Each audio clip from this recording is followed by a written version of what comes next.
the weather did not cooperate. And after a rain-soaked day, the final game between the O's and Nats in the Beltway Series was postponed. So the Birds got out of town and made their way to the City of Fountains. And a 3-game weekend series with Kansas City awaits. And with last night's rainout, Dylan Bundy will take the mound tonight against the Royals. Bundy is in search of yet another win as he is off to a 5-1 start. It's the O's and Royals up next on MASN.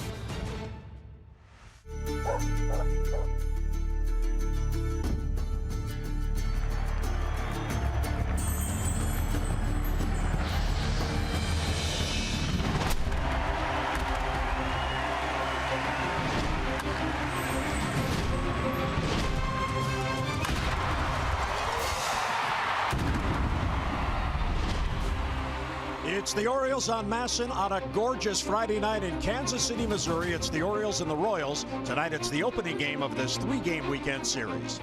And hi everyone, I'm Jim Hunter. Welcome to Kansas City. For an 8th time in franchise history, the Orioles have won 22 of their first 33 games. And the 22-11 start is their best since 2005. Now the early season success is the result of balance. You look on the mound, 13 different pitchers have won games, and at the plate there has been balance up and down the lineup as the Orioles bats are warming up as the weather warms, and they are really coming together as the month of May moves on.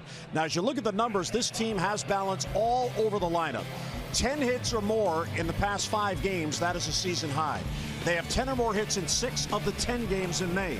13 home runs already in the month of May in only 10 games, and you know those long balls are going to come more frequently. They have 3 straight multi-home run games, and 8 hitters on this team have at least 5 multi-hit games on the year, and they also lead the American League in batting average with runners in scoring position. And Jim Palmer, that's a way to go about it, attacking an opponent. As players cool off, others seem to heat up, and there's real balance up and down. Nowhere in the lineup does anyone really have to carry this team. Well, I mean, that's the way all the good offenses have gone over the last, really 10, 20, 30 years. And I think the number I like the most is the 303 runners in scoring position number, because it tells kind of me what my eyes tell me, which is not only are they hitting home runs, because they can do that, they've always been able to do that, but hitting the ball the other way. We've seen Hardy take a pitch, just poke it into right field. Scope's got, 31 hits, a lot of them to right field. How about Adam Jones already? He leads the team with 36 hits, 14 to right field, even though maybe the average not where he wants, but 9 for 19 with runners in scoring position. So again, what did they want to do in spring training? Wanted to get the on-base percentage up. They wanted to use the whole field. And when you do that, the average and the runs go up. Now, with the rain out last night, Dylan Bundy will face the Royals here tonight. And as we look at our PNC Inside the Numbers, Jim, last year, Dylan Bundy showed flashes of what he might become. This year, he is showing what he already is. He is dominant. Yeah, well, he didn't start till July. I mean, Buck Showalter used him. He had to make the club out of options. So, he pitched out of the bullpen like a starter because he got the 4 or 5 days rest. This year, entirely different pitcher. And, if you're Dale Swaim and you're the hitting instructor for Kansas City, he's going to say, I have no idea what he's going to throw. He's been that good. He's used all his pitches. And you go from game to game, and what you see is, one game, there's a changeup right there. First game against Toronto, threw 32 sliders, quality sliders. Hasn't had his best fastball. Again, he's able to pitch like, I don't know if too many 24-year-old kids can. So, again, I mean, he grew up, 265 miles from here. Probably have his fan club here tonight. And at the end of the day, he gives you a chance to win. And the other important thing, Jim, is that when he pitches, the Orioles score runs, and that's a great combination. And the other thing Bundy has been doing a good job of, he has 7 quality starts, which is the most in baseball, but he's getting deep in games. And Jim, with the 6-man bullpen, that's necessary because Buck Showalter does not want to overuse those relievers if the starters can help them out. Well, you're right, and of course with Britton out, that has created a problem. But the interesting thing to me, Jim, is just the fact that the quality starts, but on the other hand, again, he can get you out 3 or 4 different ways. And we talked to Rex Hudler. He said he's kind of old school. And, when I pitch with a lot of great pitchers, they could get you out one way the first time, and the third time they could do it another way deep into the lineup. So that's one of the advantages he has. And, again, you don't see so many pitchers at 24 be able to do this. And as for the opponent tonight, don't forget, a couple of years ago, this team won the World Series. And tonight, they come in last place in the AL Central. And batting and pitching, Jim, they are struggling more so at the plate. But if you don't don't get the runs, it hurts the pitching. Well, it does. And, you know, the Orioles are going to see Danny Duffy, and you talked about having a hot May. Orioles are 7-3, and in every game, with the exception of the Sale and the Pomeranz, two lefties in Boston, they have scored 4 more runs. Started in New York even before that, even though they got beat 14-11, but they were able to score, 11, 4, and 7. So the offense is going along, and they got a tough lefty with Duffy pitching tonight for the Royals. So tonight it's game 1 of this 3-game weekend series, a perfect weather night for baseball. We're coming back to Kauffman Stadium. Lineups at first pitch, and Jonathan Scope are up next.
By Southwest.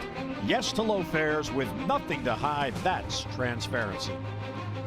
Well, it is a gorgeous Friday night here in Kansas City. It's supposed to be perfect weather for baseball over the weekend, and there is Jonathan Scope. And we talked about balance in the open. Well, what you're also looking for is consistency. And how about Jonathan? In the last 25 games going back to April 12th, .348 batting average, 5th best in the league. He has 31 hits since then, tied for 9th, 10 doubles, tied for 2nd, 5 home runs, he's 19th, so he's in the top 20 at 17 RBIs, tied for 14th. And in those 25 games, he has base hits in 21 of the 25. And I talked with Jonathan about this, the most consistent start of his young career, and asked him about that early season consistency. You know, I just keep, do my routines and follow a game plan. And I want to be better on it, and me and Kubal talking about it, and just know what they're trying to do with me and trying to achieve it. Like I know they're gonna throw me in and soft away, and trying to be better. Trying to be better. I want to be better player than I was last year, and I want to be better every year. I want to keep getting better, and getting better at bats. And be better player overall. You've done very well this year in 2 specific categories: hitting with 2 strikes, hitting with runners in scoring position. Now, in the World Baseball Classic, one of your dear friends, Xander Bogaerts, is the shortstop. You were teammates. He happens to be one of the best 2-strike hitters in the game, and he's also a clutch hitter. Now, being around him and talking with him, did he help you at all, and did you take that into this season? To be honest with you, the Classic helped me a lot because, we just not ask them what they're doing, not only Sandro, but Didi, Simmons, Profar, even Valentin and those guys, just to be around and talk about baseball. It helps you so much because you find what they're thinking, what they're trying to do, and you're trying to put, see if you can find something from them and see if it's gonna work with you, And Bogart, I like that guy. That guy is just really good. It's good for a reason. Like he put the ball in place, and give more chance. Give more chance for hits. More you put the ball in play, the better chance you have to get on base. So you watched him and possibly bring that with you here, and now you're implementing that in your game. Like I watch him even when we play against him. I watch him because I like to see. I like seeing hit. I watch him. And want to be better. If I can pick something, that help me, of course I will pick him for sure. Now you're using line to line more this year than you have in the past. Now that has to be something where you go to the plate.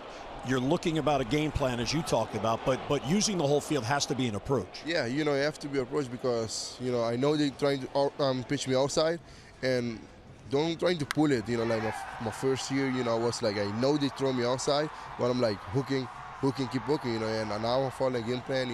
If they throw me away, just go away with the ball, But it won't happen quick, close my eyes. But I'm getting better, and it's a lot more room to go too.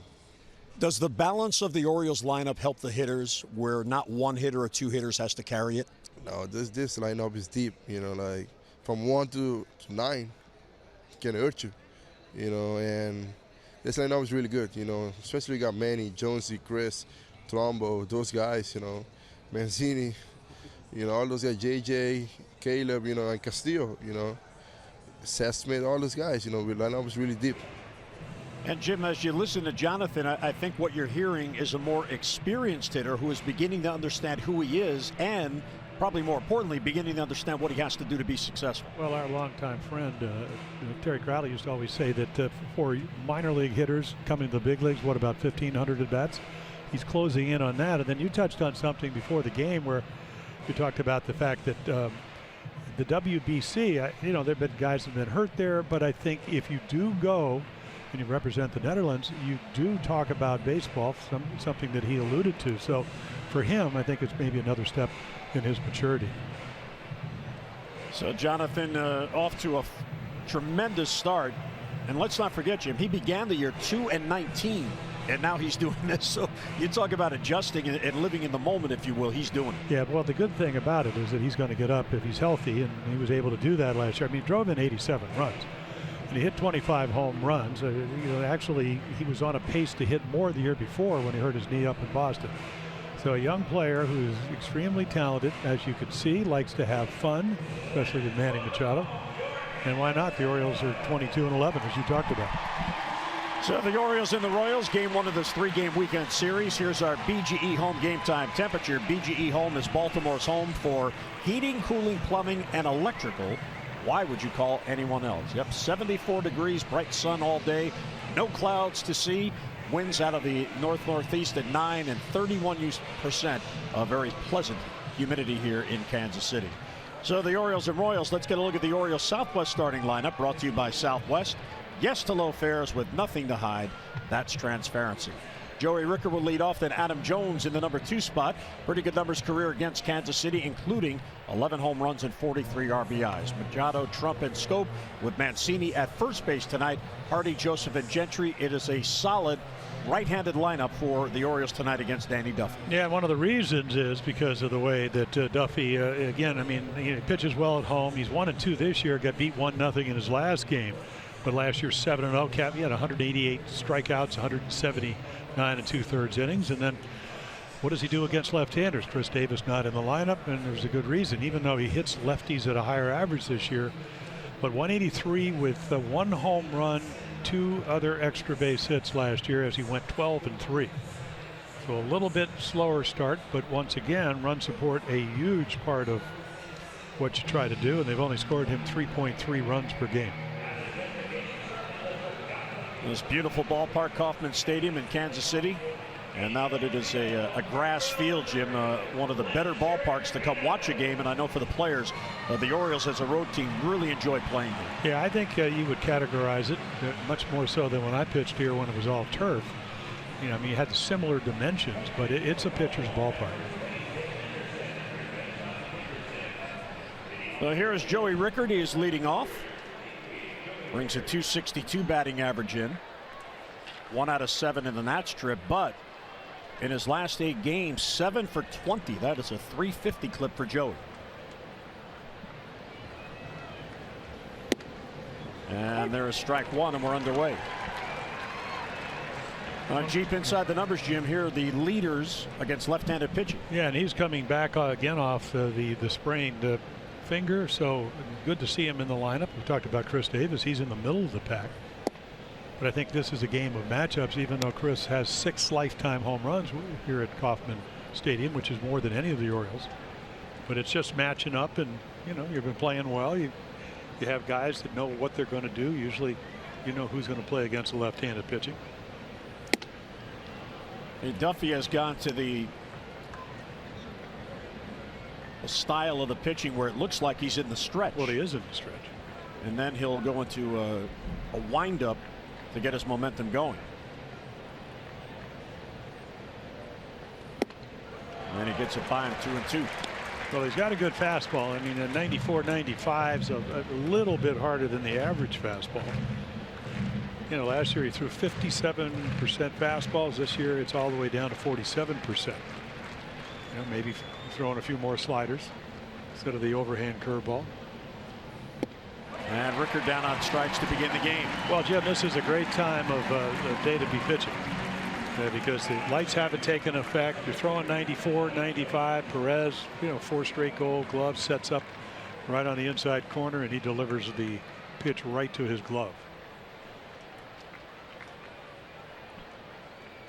Andy Duffy out of California, now in his 7th season. He has come back from Tommy John surgery.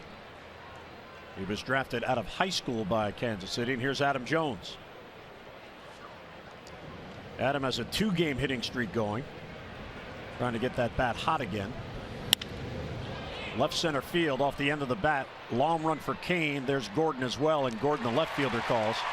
And 2 men down. So Adam Jones, first ball swinging, skies out. Well, take a look at the Royals defense. Gordon with 4 Gold Gloves. Kane never won a Gold Glove, but certainly can run him down. Soler, Moustakas, Escobar, Merrifield.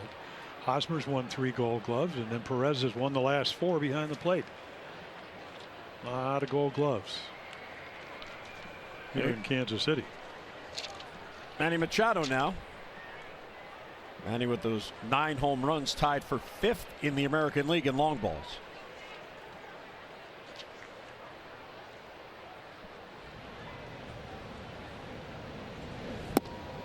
And a little bit low, 1-0.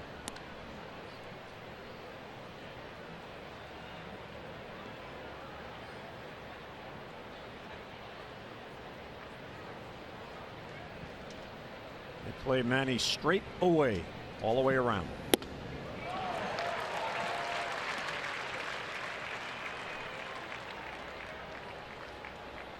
Andy Duffy, 38 big league wins. He is 38-36.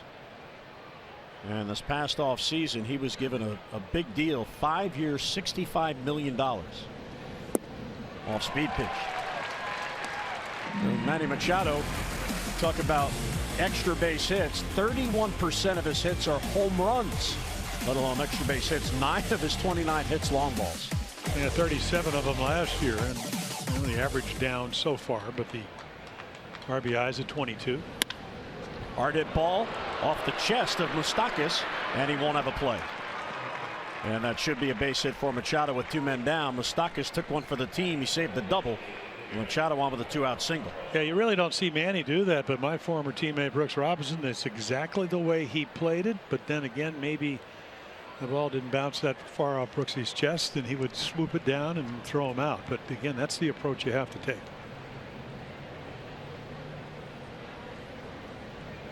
So Trumbo gets up with a man on.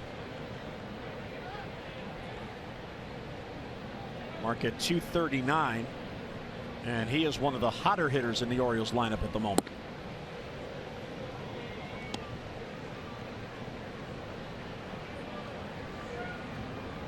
And he's also one of the 2 hitters in the Orioles lineup against Duffy that has had a little bit of success. He is 3 for 8 against Duffy, and one of those 3 a home run. Of course, the Orioles only see the Royals for 2 series a year, one here and one in Baltimore, so there's not a lot of track record between their pitchers and the Orioles hitters.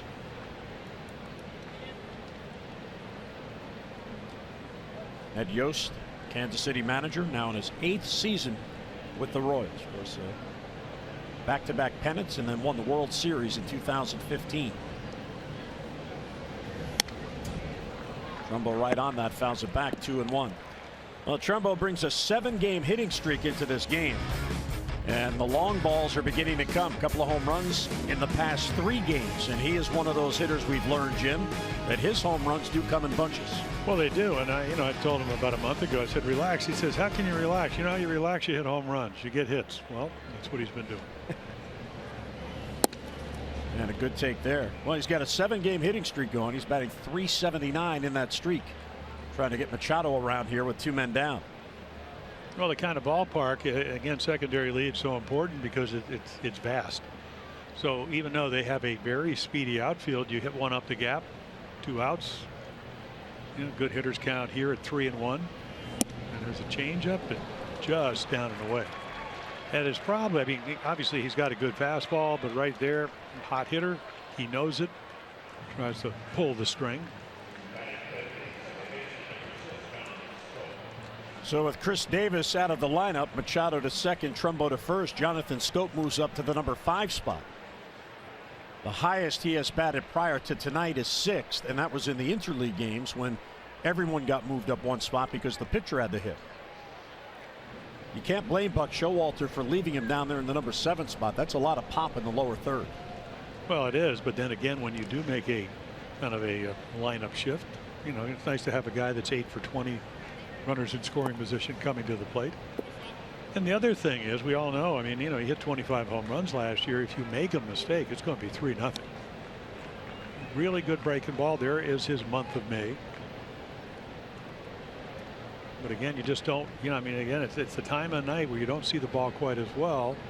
You know, what did he tell you in your interview? Look for a particular pitch. Can't, if you look for everything, it's like hitting with 2 strikes. Average is down about 176.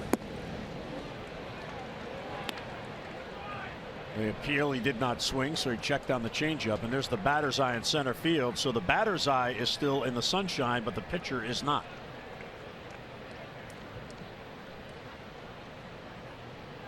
There's a high upper deck here behind home plate.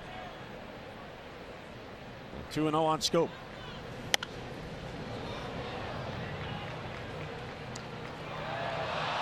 Scope and the O's have won 6 of their last 7 games. Only the game the other night when the Nationals came back out in the loss. 7-3 in May.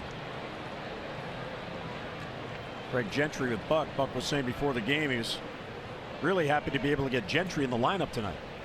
Said he needs to start. Line drive right to the second baseman Merrifield. Off the end of the bat, and Duffy gets out of it. A hit, a walk, and 2 left. We head to the bottom of the 1st. Bundy goes to the mound.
really stand out with all that blue around. Orioles strand 2 in the first. Here's the Kansas City lineup: Escobar, Moustakas, and Kane, with Hosmer in the cleanup spot. Perez, Soler, and Moss, Merrifield, and Alex Gordon.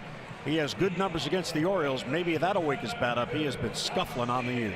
Oh, that he has. And Dylan Bundy, who can start for the Orioles. Quality and quantity. Well, quality, 2.17 ERA. Quantity, 6 or more innings in all his 7 starts. Central time, 4-0 against the Central lifetime.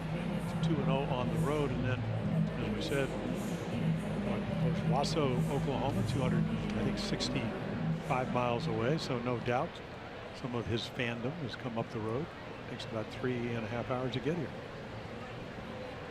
And the pitch to Escobar swung on, and that is a foul ball. It bounced to the left of the base. And with his speed, that's fortunate for Dylan Bundy. Well, again, he's just, I always thought Alcides Escobar's a slash hitter. You pitch him away, he'll ping it to right. I mean, obviously having a tough year at 189. Kind of has a mini Ironman streak. What, 206 consecutive games? Yep, this is 206. Scope was right behind him until he was hit by the pitch by Miguel Gonzalez and had to miss a couple of games. But he's a contact hitter, a 262 lifetime hitter. Most home runs was last year with 7. Changeup bounce to Manny, plays it perfectly, and a 2-pitch out, 1 down. Yeah, take a look at the Orioles defense here at Kauffman Stadium. Rickard, Jones, and Gentry. Adam with 4 Gold Gloves. Machado, Hardy, Gold Glove winners. Scope, Mancini, with Chris Davis getting at least initially, the evening off, and then because of the injury to Wellington Castillo, Caleb Joseph getting to catch pretty much on a regular situation. There is Trey. He's all over the place. He came up through the minors as a first baseman, so back at his natural position. And there's ball 1 to Mike Moustakas. Moustakas, 3 for his last 21. But you see the 8 home runs, tied for 9th in the league with the homers. 1-1 as that one hits the corner. Royals have turned it around. They had a miserable April. It was 7-16 in the month, and they ended the month, Jim, with a 9-game losing streak. But since the month of May, they've won 3 of their last 4, so they're 6-5 in the month. Yeah, they've had 2 3-game losing streaks, and then that 9-game losing streak in there. That's not good for the 1-loss record. 81-81 last year. Moustakas there, bluffing bunt because the Orioles are shifting on him, but Manny's not convinced, so he goes right back to shortstop. The count of 2-2. That ball's ripped over the head of Scope. Gentry tries to cut it off, and he can't. It was hit so hard. Moustakas is trying for 2, and he's in with a head first slide. That ball was smoked. Well, again, he can hit it hard. You see 6th double of the season. He hit it so hard. Gentry, 2 steps and the ball's by him, and he's the right fielder. And right down into his power. And again, long throw from the bullpen. But a belly flop in the second base. Well, you talked about the fact, they're right at about 3 runs a game, but here at Kauffman Stadium, and it's even a tad lower at 282. So if they would get a run, that would be one more run than Danny Duffy got in his last start when he lost 1-0. Lorenzo Cain takes low. Breaking ball down and away. Cain was given yesterday off. He's one of the hitters who actually, as you see his numbers, has been hitting as of late. Last 3 games, 5 out of 12. And he has 11 hits in his last 8 games, and in those 8 games, 4 multi-hit efforts. And there's a base hit, and the Royals are going to get the lead. And that one gets past Rickard all the way to the wall. Moustakas will score, and Cain cruises to second base with an RBI double. Yeah, 2 balls in the middle of the plate, and you talked about the Royals winning the World Series in 2015 and 2014. Again, this is a fastball at 91, which is below the average fastball in the major leagues. So Cain, as he's been red hot, hitting also 350 with runners in scoring position. So that number goes up, and Duffy gets a lead.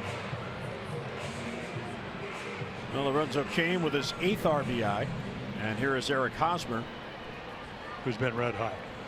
Over 400, 405 in the month of May.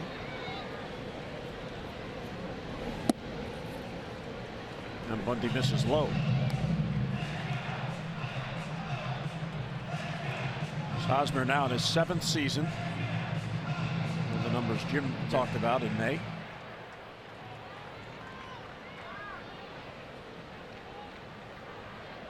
So back-to-back doubles, gets a run in. Our Maryland Live Casino inside the numbers. Opponent average by pitch type. Well, you can see it right there. Both of the doubles on fastballs, and that's the highest average. You know, he's used his other pitches in all different kinds of situations. As Earl Weaver used to say, Dillon has been, in most cases, been able to throw the unexpected. Well, he was scheduled to pitch last night, and then the Nationals canceled that game, even though the rain had stopped. Chris Tillman, ironically, was sent to head to Kansas City. He was to start tonight. All-speed pitch for a strike. Good call there by Caleb. Fastball count. He comes in with a changeup. Oh, always kind of learned that, you know, you warm up in the bullpen. I always thought this was a pretty flat mound here. I think maybe George Toma, who was their groundskeeper, would do that, but it takes you a while to adapt to the mound. And there's that back-to-back changeups and good ones. So there's your calling card. You know, I've given up a couple of doubles. Don't want to give up another. Go to my secondary pitches. In his case, they're actually not secondary pitches. Right. And the average tells you that. So from 2-0 to 2-2 on Hosmer. And he got him. 3 consecutive changeups. And there's Caleb Joseph reading the bat, Jim. And Bundy threw 3 consecutive outstanding pitches. Yeah, and I mean, it's not only the change, but the fact he locates him right off the corner. You got a red hot hitter. You can see him turn it over. Watch it run right to the corner. And Hosmer just can't go get it. And I mean, he's tough out over the plate up, but down and away, well, a little better chance. Salvador Perez, he's one of the hot hitters. Got a 7-game hitting streak going. So Bundy not away from getting out of it with just the 1 run. Kane takes off. Big jump, and Caleb doesn't even bother. Yeah, make it 10 for 10 now. And if you're sitting at home, you go, well, he's already in scoring position, but what if he bounces a curveball? And that is part of his repertoire. Doesn't throw a whole lot of curveballs. So again, they're more worried with 2 outs of making sure that the ball is caught if it's put in play. 10 out of 10 for Kane. Strike on the inside corner. Yeah, they stole 4 bases the other night down in Tampa off of Derek Norris. So now they're 21 out of 25.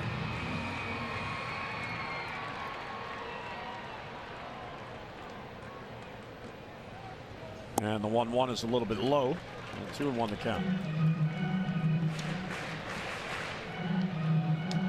Perez, 27 years old, in his 7th season. He made his big league debut for the Royals at the age of 21 back in 2011. Line to left field. Right there is Rickard. So that ball was hit hard, but Joey's there, and Bundy gets out of it with just the 1 run. Kansas City gets a run. We head to the 2nd. 1-0 Royals.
And the Orioles, most in the American League, or second most. Indians have 15, and the Giants, Jim, at 17 already on the year.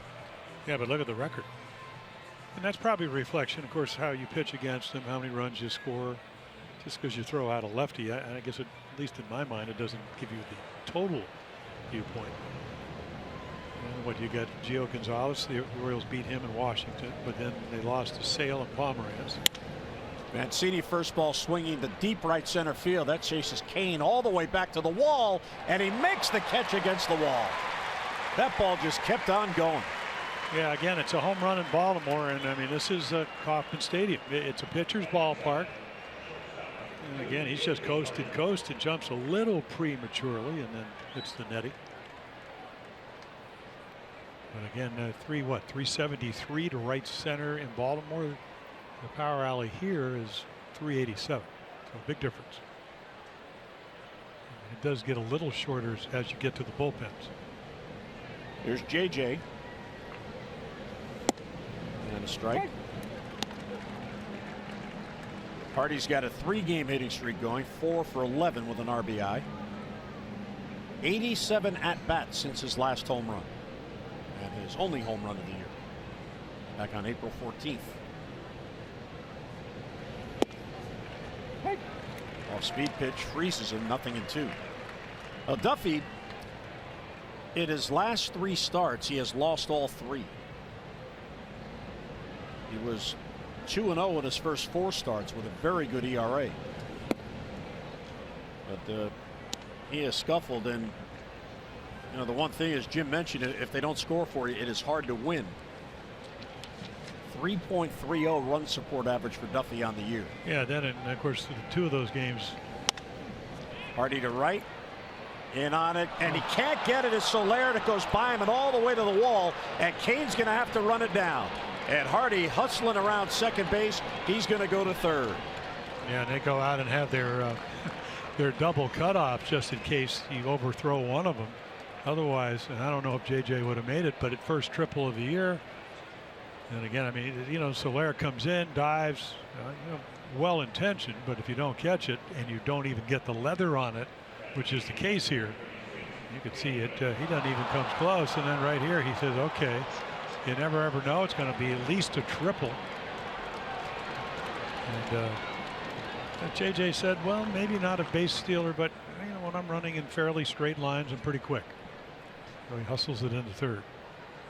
And we'll wait for the scorer's ruling that may be a single and a two-game error. And then the infield comes in, and they're at least halfway in.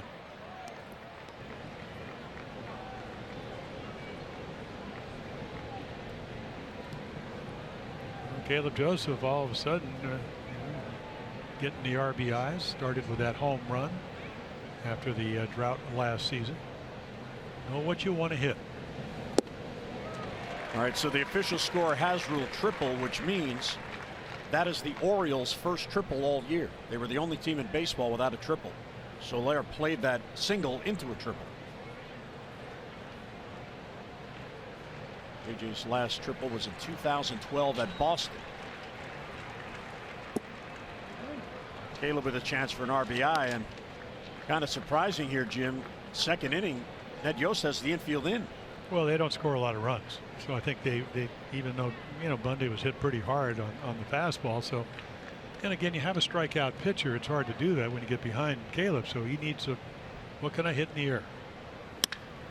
That ball's crushed to deep left center field. Back it goes, back it goes. It is off the wall and in play. Here's Hardy to score, and Caleb the second base with a double.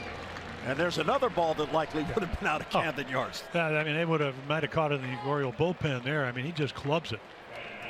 Well, again, he did get a good pitch to hit after Duffy gets behind him, and the 2-base error, or the 2-base gift, you know, causes this. You're trying to get a pop up. Caleb, nah, not this year. Right down the middle, and he belts it. The 6th RBI of the year. Orioles come right back to get this game even. And Gentry will take high, 1-0. Gentry has just 4 at-bats in the month, and this is his first start in the month of May. His last start was April 30th against the Yankees. Still only one down.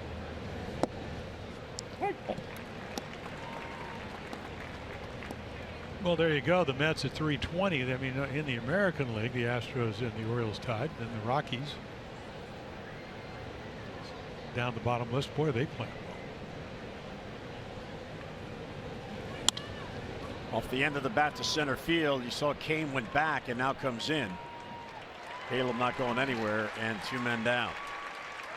Well, the Birds are back home next Friday. That is May 19th. They'll begin a 3-game series with Toronto.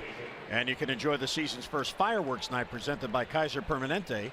And on Saturday, May 20th, celebrate Maryland Day. All fans will receive a replica Maryland flag script jersey presented by Morgan State University. For tickets, Orioles.com or 888-848-BIRD. Here's Joey Rickard. Chance for a 2-out RBI. Duffy goes right at him. Yeah, and he's a good fastball hitter. I mean, he threw him a curveball, but struck him out on 2 high fastballs the first time up. And again, lights haven't taken effect. We'll never know that because there've been some balls hit hard.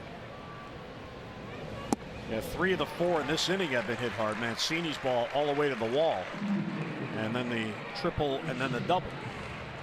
Caleb Joseph. Duffy gets ahead 0-2. Duffy, a tough loss last Sunday. The Indians shut out the Royals 1-0, and he took the loss. But his combined ERA in his last 3 starts, all losses, 7.16. That sky to left. Alex Gordon has a play. And he's got it. But the Orioles bounce back. They get a run to tie after the gift triple. Caleb Joseph rips into the gap for an RBI double. 1-1.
Stewart of Baltimore has won $500 for being selected and will win $500 more for every Orioles home run hit in the game tonight. You can play Home Run Rich's scratch-offs and win up to $50,000 or enter non-winning tickets for a chance to be the contestant of the game.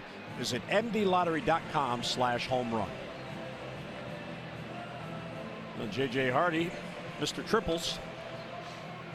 He has all of the Orioles triples on the year. Legged it out.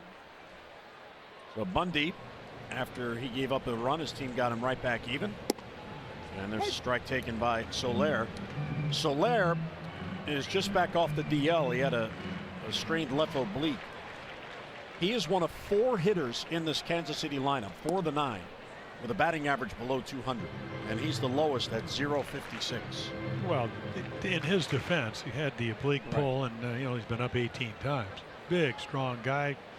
They trade Wade Davis, who was going to be a free agent, and they get a guy that can play right field for a long time if he can stay healthy.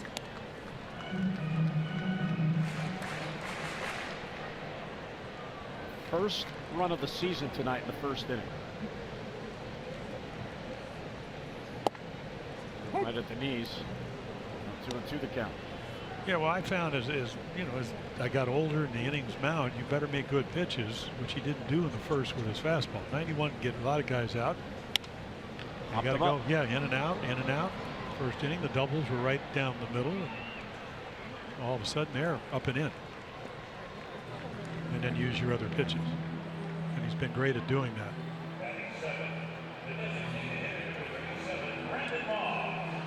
So the pop-up, one away. And here is Brandon Moss. Left-handed batter, veteran, now 33 years old. He's on his fourth team, different team in the last 4 years. And pro ball since 2002.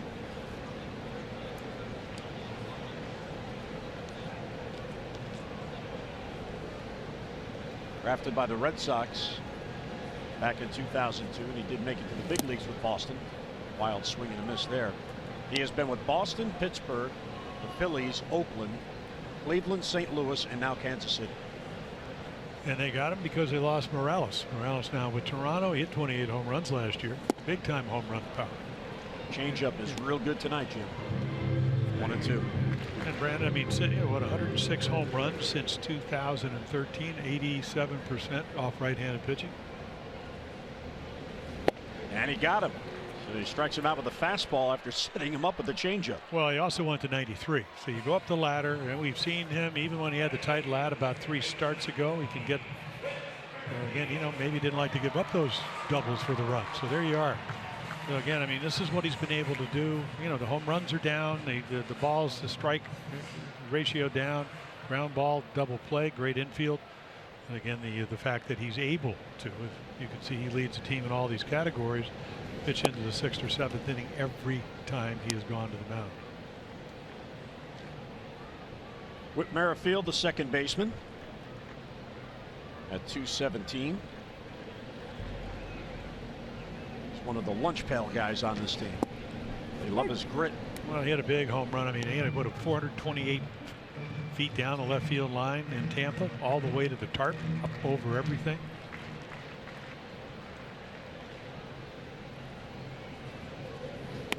Puts it up in the air, right to Bundy, and a 3-up, 3-down inning. So Bundy has that shutdown inning after his team scores. We'll head to the third. 1-1 in Kansas City.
PNC Bank, for the achiever in you, and by the University of Maryland Medical System. Be a part of something greater. Kauffman Stadium in Kansas City. They have done an outstanding job over the years renovating this place, and there is our special fan of the night, that little sweetie with her bow and her beads and her O's jersey. Yeah, she's embracing triples. Dad has on the Team USA hat from the World Baseball Classic. Danny Duffy back to work. And here is Adam Jones. Speaking of the WBC. Adam has a 2-game hitting streak.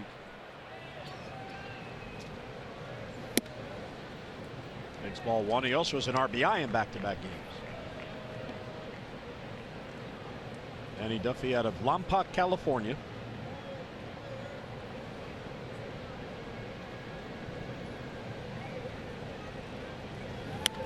Fouls it back.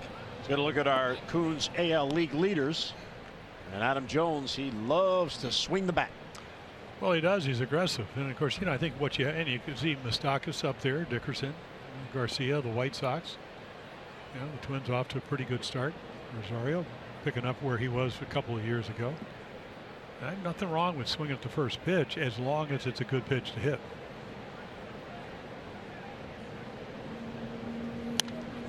Up foul this way, up over our heads. Our Coons leaderboard brought to you by Coons.com. Over 2 million vehicles sold and counting. Yeah, we talked to, Ray Searage has done a terrific job in Pittsburgh. He said make something happen in 3 pitches if you're a pitcher. Just think about a hitter. If you're a pitcher and you make a quality pitch and he swings at your pitch early in the count, you almost want to stand out there and applaud. But again, if you take the close pitches and hit on your turn to get the 2 strikes, tougher out. And, now we've seen Adam be able to, over the years, adjust to hitting with 2 strikes. Cuts the swing down, as we talked about in the opening. 14 hits to right field already. And some of it's just about subjugating your ego. Hey, I'm not always going to be able to have home run swings.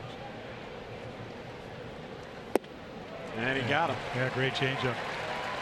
Oh, you talk to people about Danny Duffy. Yeah, he throws 93 to 95, but at the end of the day, this is probably his best secondary pitch. Changeup, looks like the fastball, and Adam out in front of it. Anyway, he just kind of pulls the string. Great late rotation. One thing he has done as of late, as Manny Machado comes up, he's been keeping the ball in the ballpark. He's only allowed 2 home runs all year, and they both came in his first 2 starts. 0 home runs allowed in his last 5 starts. And of course, the Orioles live by the long ball. Of their 22 wins, 16 of those wins have come in games in which they've homered.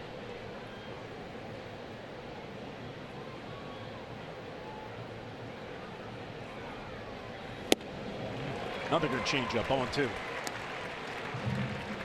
Here's the comparison, Jim. April and May. Yeah, well, the ERA, part of that is, of course, in April, that's how good he gave up 6 runs in his last start, and then another 6 against the same team, the White Sox. So an inflated ERA. 12 of his earned runs, of the 17 runs against one team. And another changeup and a swing and a miss, and Manny goes down to the ground. Well, if you're an advanced scout for the Royals, and you're saying, how do you get the Orioles out? Well, they hit the fastball. You need to go soft, and he does. Similar pitch, back-to-back pitches. Both Adam Jones, you could see him turn it over. And the cleat gave out, and Manny down to his knee. Well, Manny 1 out of 2. Back-to-back Ks, 3 in the game for Duffy. And here's Trumbo. And he'll take a strike. Another changeup. Trumbo, you see, has 4 home runs. Kind of a quirk to his early season. All 4 of his home runs have come with 2 men out in the inning. That's he's batting now, 2 men down.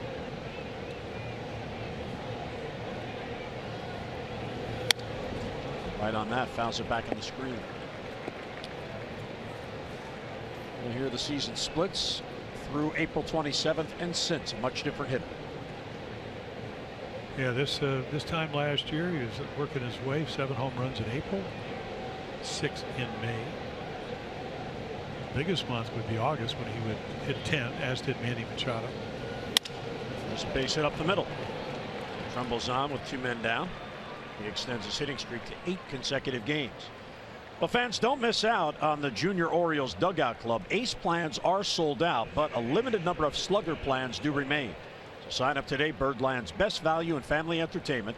The memberships are just $25 and include tickets to 5 games and a variety of exclusive items. So join now, Orioles.com/Dugout Club. or call 888-848-BIRD. More O's fans here in Kansas City. They have good seats. Scope bounces it foul, fighting off the changeup. Yeah. Jonathan, a soft line drive out to second base to end the first inning. O's have had base runners off Duffy in all 3 innings here early on.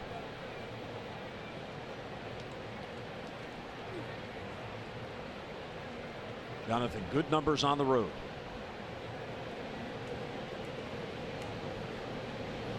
Perez sets up away. And the pitch comes inside. Duffy was a 3rd-round pick of the Royals back in 2007. And as a high school pitcher, worked his way to the big leagues by 2011. Pretty quick rise to the big leagues. And there's another base hit up the middle. Back-to-back hits with 2 men down. So both Trumbo and Scope stay hot, and they have singles in back-to-back at-bats here. And Jonathan now with a 4-game hitting streak. Trumbo has an 8-game hitting streak. Well, I mean, I think that's the approach. If we went down to Scott Coolbaugh, the hitting instructor with the Orioles, he'd say, okay, guys, got a good changeup. You have to make sure you let the ball travel a little bit. How do you do that? You use the whole, the big part of the field. If you're going to think I'm just going to jump out at 94, changeup's always going to fool you. So Machado and Jones couldn't do it. Mancini to left field. That ball's going to fall. Trumbo got a late start. He's being sent. Here comes the throw. Here comes Mark. He is out. Well, that's why he's won all the Gold Gloves. And very rarely will you ever see Bobby Dickerson in this ballpark on that type of hit send a runner that doesn't get a great jump, because he's going to be out by a mile. 4 straight. Gordon not doing anything but throwing and playing defense.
Won 3 straight hits, but Trumbo gunned down at the plate to end it. Bundy back to work. He has retired 5 in a row since the RBI double by Kane in the first inning.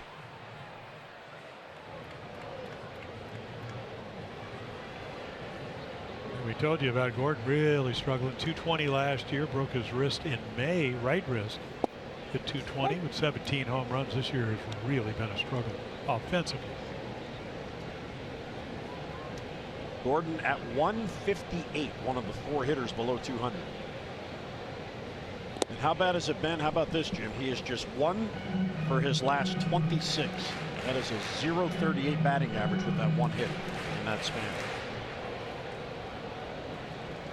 He had a thrill yesterday. He got to play center field as Kane got a day off. What, 932 consecutive starts, I think, and left. Like you said, he won 4 consecutive Gold Gloves. You saw it right there with his arm. changeup. That's the best pitch tonight so far. Well, we saw Duffy do that a little bit too. You know, again, part of that's the great thing. Everybody says, well, you got to, you know, if you're going to be a starter, you have to have 3 to 4 pitches. And one of the reasons you'd like to have that is because every night it changes. One will be a little bit better than the other.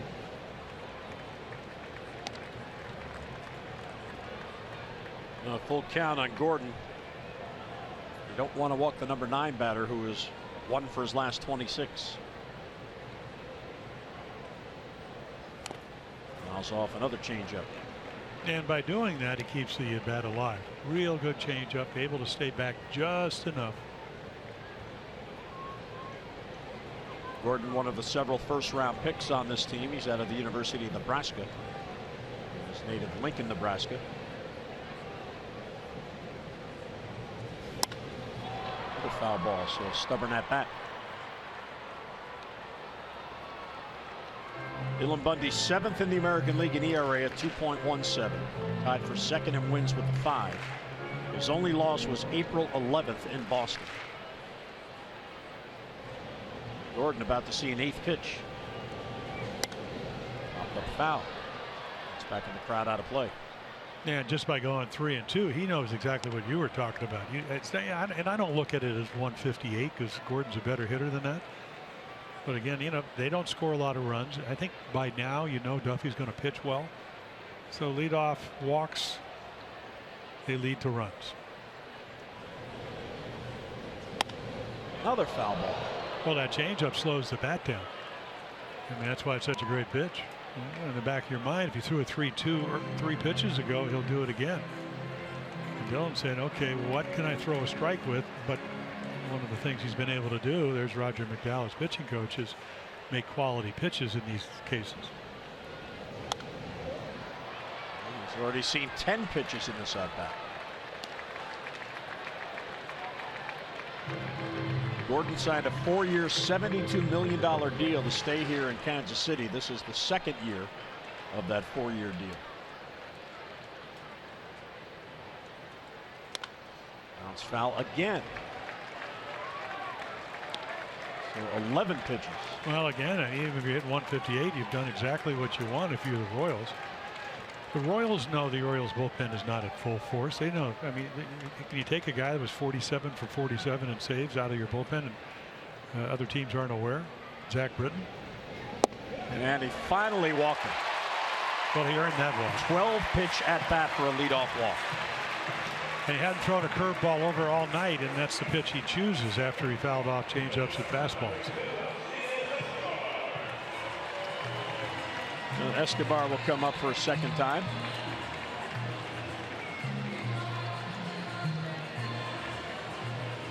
Bounced out to Manny his first at bat. And again, if you went back to that at bat, Jim, you know, we've seen the outfield pretty fast. We've seen a couple of balls that maybe would slow down, then went right to the walls. That ground ball almost went over Machado's head.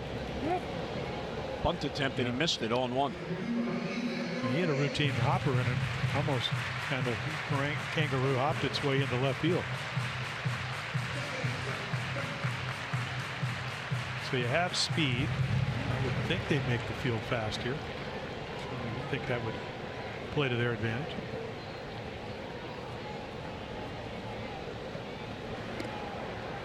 Gordon has just 1 steal on the year. Stole one the other night. He was one of those 4 stolen bases down at Tampa Bay, St. Petersburg.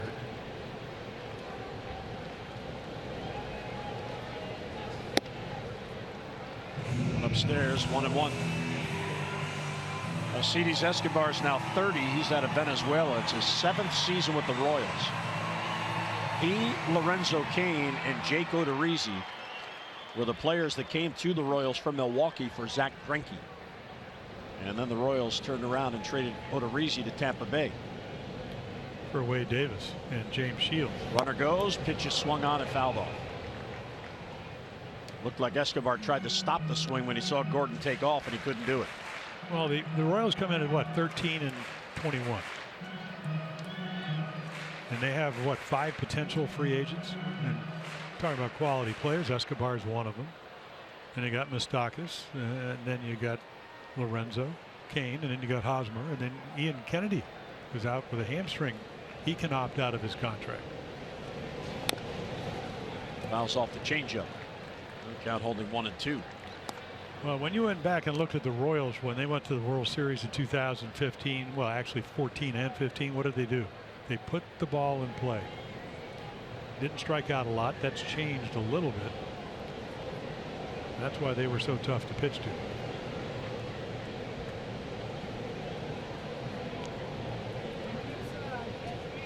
One and two on Escobar. Another foul. Wow. Well, he's a fly ball pitcher, and you know, anytime you're a fly ball pitcher, if you're, and he's not really a strikeout pitcher, talking about Dylan Bundy, this is what could happen.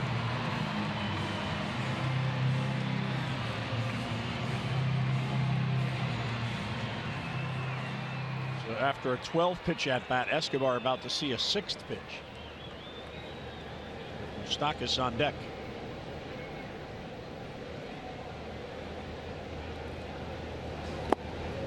This is outside, 2-2. Yeah, kind of almost a slide step. And when you slide step, you have to, at least the feeling is, you get your arm and your hand out of the glove a little bit quicker to get it up into the position. There, he was already down the pitching slope and couldn't quite catch up. Gordon edging his lead off first, held by Mancini. Calling card throw, and he's back easily. Yeah, 8 out of 9 last year for Alex.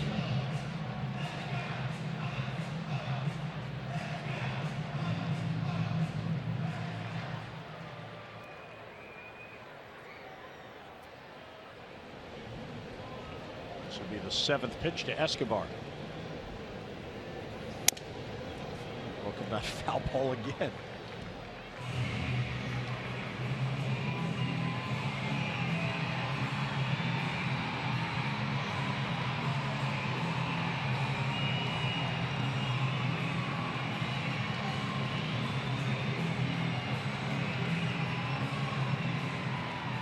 Gordon had 6 foul balls in his at bat. Escobar's trying to match him here.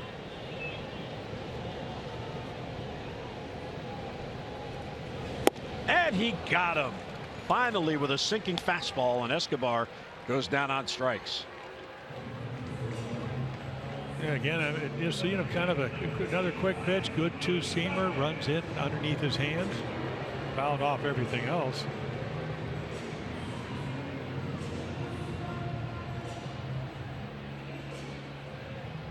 So Bundy's 3rd strikeout. He's had 1 strikeout in each inning so far.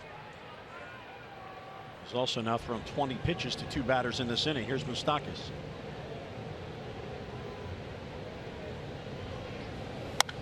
Popped it up on the first pitch. Thank you very much. Manny over near the stands will have a play, and he's got it. 2 men down here in the Kansas City 3rd. Our PNC minor league report, PNC for the achiever in you. Garabez Rosa, we see him a lot in spring training. Jim, he could just flat out hit no matter what year. I mean, non-drafted free agent out of the Dominican. Always batting .351, 46 hits, most in the Eastern League. Look at the last 10 games, a .390 average, and they're making him a utility man. But he played. I mean, he played like 5 or 6 different positions last year. So he's been in Bowie or either Norfolk for what, about? It seems Bowie. like about 11 years. He's done everything but catch and pitch for the Bay Sox. Very good hitter. Dave Anderson, who's here coaching first base for the Orioles tonight with Wayne Kirby away at his daughter's graduation.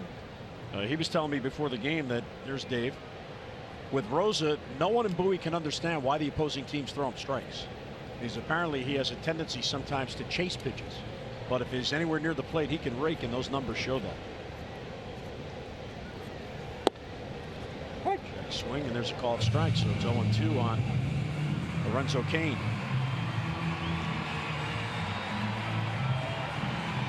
Cain drove in the run with a double. A scorcher down the left field line. Yeah, both doubles, 91-mile-per-hour fastballs in the middle of plate, and they, you know, Moustakas hit it to right field, Cain to left. There's a good slider. And he got him. So down on strikes goes Cain. Good bounce back. Long inning for Bundy, but the Royals don't score. They strand Gordon at first.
Brought to you by the all-wheel drive RAV4. Toyota, what drives you?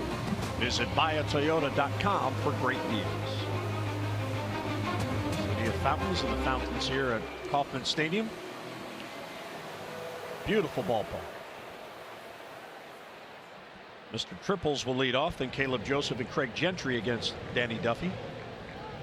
Orioles have left 5 men on, and they had Trumbo gunned down at the plate to end the 3rd inning. By a wide margin.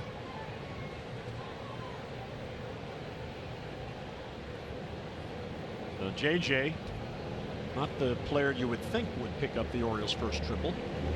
Soler helped out in that by diving after a ball he had no business diving after.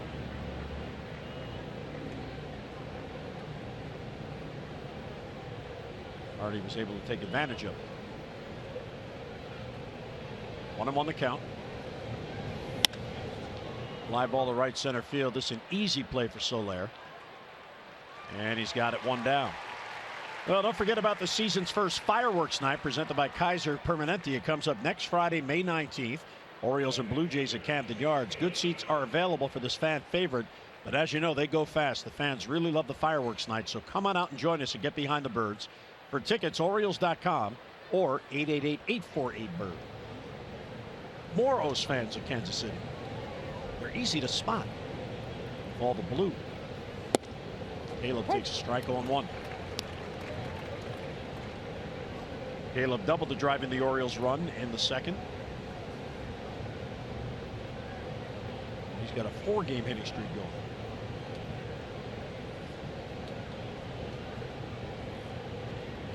going. And that hit him, I think.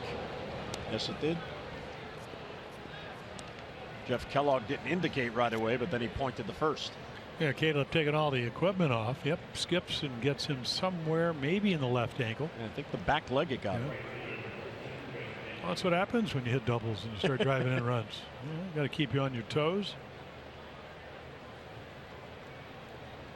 First time he's been hit by a pitch this year. Scope doesn't want to hear about it. Jonathan's been hit 5 times.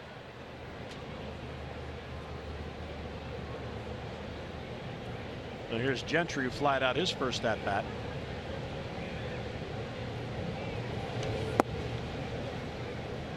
Buck Showalter was very complimentary about Gentry and the role he plays on this team. It's not easy when you don't get regular playing times in terms of at bats and in the field.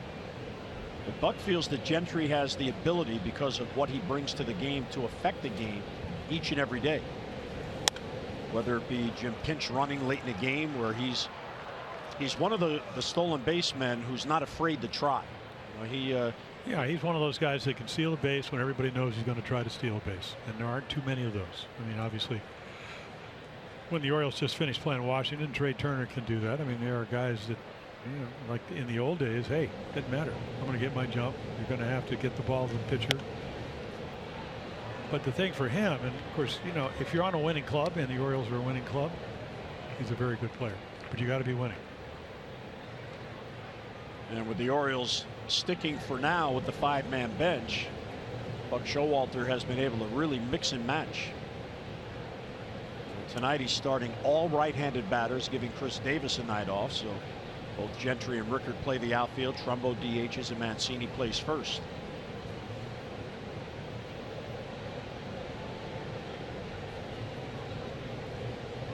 And the 1-2 is inside, 2-2.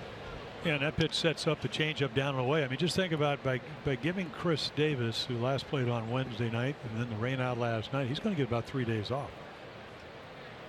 And I actually thought that the swing is getting a little better for Chris. It seems like his hands are working a little bit better. He's 8 for his last 27. Yeah.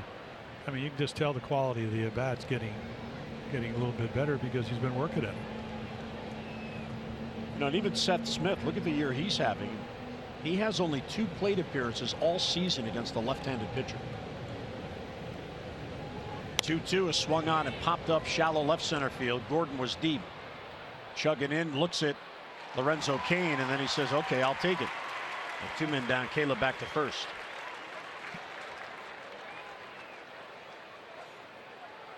Duffy applauding because somebody caught it.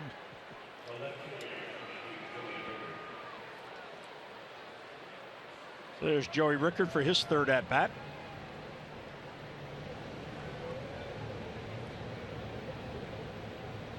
Joey struck out in the first, flied out in the second.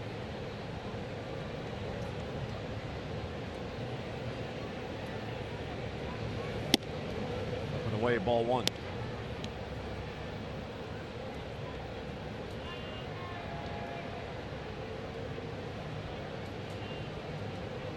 The Orioles with 6 hits already as they bat here in the 4th inning.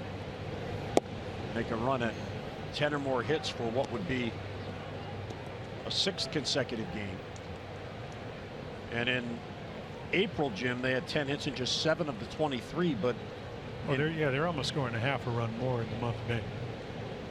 Much better collective effort. Weather's better in most cases. Duffy falls behind Rickard 3-0. Yeah, I think that's the last thing he wants to do with Adam Jones on deck, 9 for 19 with runners in scoring position and 2 outs after getting Rickard out twice.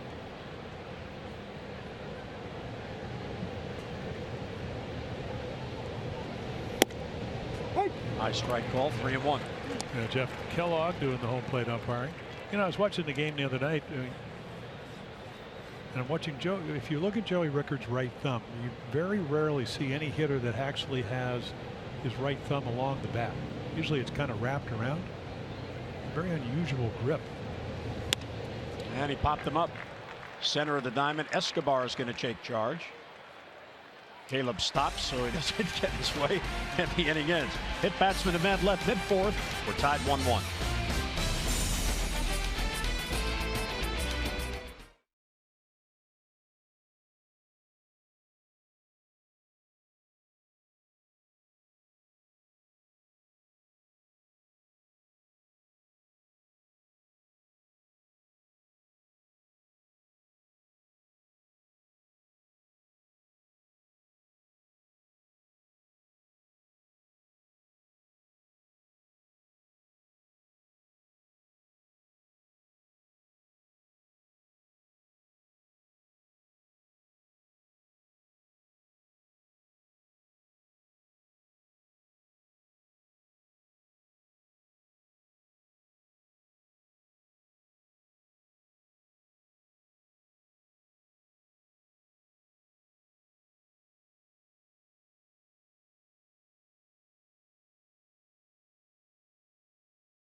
Museum here in Kansas City with its president Bob Kendrick, and as part of his visit to the Kansas City landmark, Adam is bestowing a $20,000 personal contribution to the museum.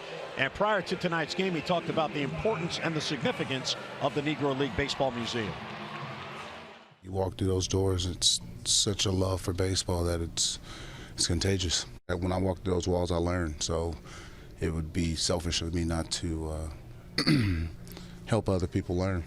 I have an unbelievable fondness for them and appreciation for everything that they went through. You know, not just between the lines, the things that they had to endure away from the field for me to be where I'm at is things that I don't take for granted. Well, and again, Adam Jones, who, yes, does contribute financially, he's very generous, but he also shows up. He's there, and that's significant. Yeah, it's a great museum. You know, Buck O'Neill asked me to come and, you know, they had a luncheon years ago, and when they first started, happy to do that. I mean, just coming to this ballpark before the game, down on the field with Buck O'Neill. And then again, you know, over the years, you do a card show or whatever, you see some. I mean, some of the Negro League players, and he's right about their passion and love for baseball. Bouncer foul off the bat of Hosmer. Well, Adam also will formally announce tomorrow that he'll provide free museum admission to children from Operation Breakthrough. Now, this is a very important nonprofit here in Kansas City. It offers full-day early learning and child care from children ages 0 to 5, as well as before and after school and full-day summer activities for children 5 to 13. So again, Adam is all about the kids. The Boys and Girls Club, as we know in Baltimore, very, very important to him. But again, it's one thing to write a check, Jim, but it's another thing to be there and participate. He does that. He's a special person. 1-2 on Hosmer. Lifted to left. Rickard is there. Ball slices right back to him. Ball was hit well, but easy play for Joey Rickard and one away. Yeah, Eric Harsman makes a little bit of an adjustment. Struck out on the same pitch. This time hit it hard because he's got power that way. But right to Joey Rickard and left. So I think Adam was just critiquing that catch. Joey Rickard. Well, it's almost like he didn't really see it very well. Yeah, it's that time of night. And you also have, you know, I mean, you talked about, I mean, they've redone this stadium. We used to hold like 40, 41,000. It's down to 37. But, you know, all kinds of billboards and lighting boards and so on and so on. So I would imagine sometimes balls would come out of those boards along the facades here. You know, the other thing I noticed today, and it must have been here before because it involves architecture. Here's the 0-1. Going to foul back 0-2 on Perez, but in the upper deck there's a cutout, and I wonder if wind gets through there and affects the balls at all. When we came in on I-70, you're in center field, and you could see up in the upper deck, there it is, the Price chopper area, but that is wide open, so wind has to be able to get through it. Ripped foul. Look out in the stands. And the other thing with the twilight now, the lights are beginning to take effect, but again have not yet made effect. Congratulations, you have a souvenir. Let's hope you're not hurt. But this time of night, for another inning or so, it'll be tough for the balls in the air for the outfielders. It's getting darker later now as we make our way towards June 21st.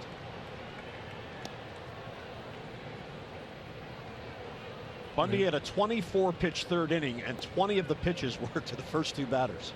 Yeah, and most of them were strikes. Now he ended up walking Alex Gordon. You know, hadn't thrown a curveball for a strike yet. Just trying to get it in there. Wow. Called strike 3 hours. Wondering what was he looking at. Perez is like, you sure? You sure? Yeah, I know. Well, Jeff Kellogg, I mean, we could almost be tomorrow before this arm goes up. I mean, look where he's sitting. Right there. There you go. Of course, he doesn't really move with Caleb. Look how far inside he is. So he's kind of guessing to that outside corner. So strikeout number 5. 5 in a row retired by Bundy. Soler takes ball 1. Soler out of Cuba, just 25 years old, and this a trade for the Royals. As Jim mentioned, there may be a mass exodus from this team unless the Royals are proactive and trade some of them before the deadline. But Soler, 25 years old, has a lot of team control. Well, yeah, 9 years, $30 million, signed by the Cubs. But he's a free swinger, a very strong free swinger. So when you get into these counts, and Dylan has done this so well, you just right around the corners, entice him to chase your pitch. Count allows you to do it.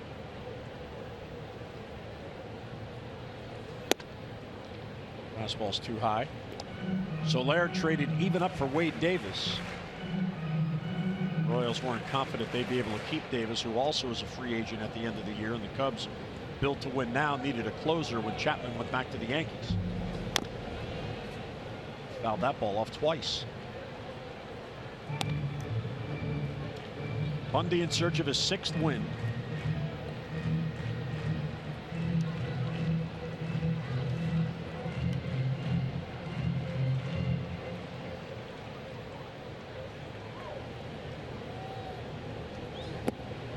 Chase too far outside. Ball 3.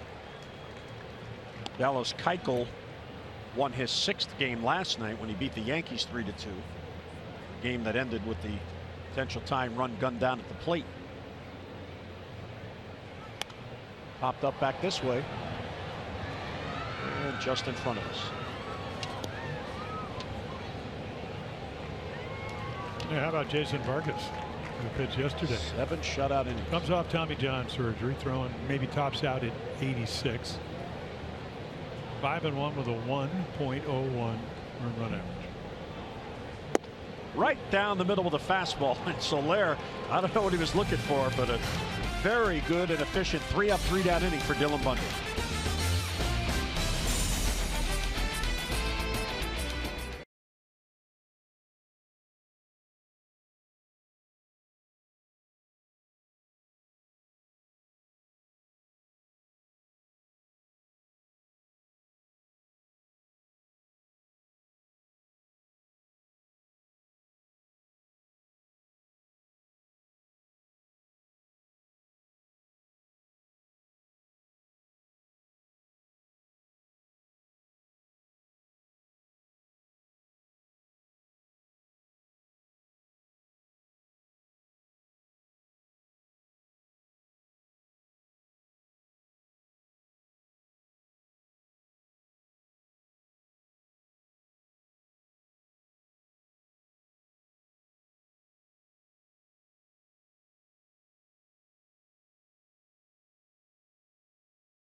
Break brought to you by T-Mobile. Let's get a look around the AL East, and the Astros helping out the Orioles, Jim. Well, yeah, I mean, McCann becomes, he becomes expendable because they get Sanchez, and then if the Red Sox would lose to the Rays, Porcello pitched, he would be 2-5. That would be one more loss than he had all last year. That's right. And then again, the Blue Jays starting to play a little bit better. And it tells you how hard it is to go 22-4 ever once, even though he pitched very well. Won a Cy Young. Well, the Orioles began the night with a half-game lead on the Yankees, each with 11 losses. The Orioles have played one more game and they've won it, and that's the difference.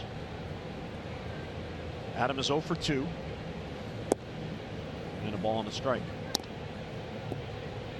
There are the updated standings as play began tonight. Boston having a hard time putting together a streak. They win a couple, then they lose. They were fortunate yesterday. They rallied in the 9th inning to win at Milwaukee. The Brewers were on the verge of a sweep. Alex Gordon tries to cut it off, and he does. And Adam puts on the brakes. What a play by Alex Gordon. Yeah, it might have still been a double. I just don't think Adam thought the ball would skip as far as it is. I mean, he has to can't run across because the ball gets by him. But look how fast his infield is. So he has to go back. So as he's going back, he is farther away, and he's going to have to make a 180. And maybe just leading off the inning, didn't want to get thrown out at second base. But Gordon already an impact in this game defensively. He gunned down Trumbo at the plate to end the third and just cut that ball off from going to the gap. Manny Machado now. Manny singled off the chest of Moustakas at third. That was in the first inning. He's also struck out. Yeah, Duffy probably would have a 1-0 lead, even though he scattered 7 hits. If it hadn't been for the miss by Soler. Well, these teams both very solid defensively. The Orioles third in the league, and the Royals are first. Double plays, 35 turn, 37 by Kansas City, and the outfield assist. The Royals with their 7th in the third inning when Gordon gunned down Trumbo at the plate. And he slices it foul. Yep, speed him up, slow him down. That's how he struck him out the last time. Throw him enough fastballs out of the zone and then throw the changeup.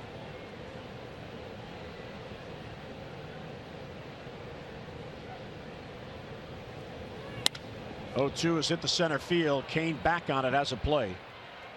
And he's got it for the out. Adam back to first. And one down. Orioles fans, when the O's score 5 runs or more, you get 50% off regular menu price online orders at papajohns.com with the promo code Orioles5. Better ingredients, better pizza, Papa John's. Here is Mr. Trumbo, who has walked and singled. He's now hitting 8 straight games. He leads the Orioles in multi-hit games. He has 12. He's a hit away from extending that. To the middle, there's Merrifield. Out there, back to first. There's a double play. The shift had him played perfectly. And Adam Jones erased on the double play ball. Mid-fifth, pitcher's duel, 1-1 game.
Forward to Miller time later in tonight's game, brought to you by Miller Lite.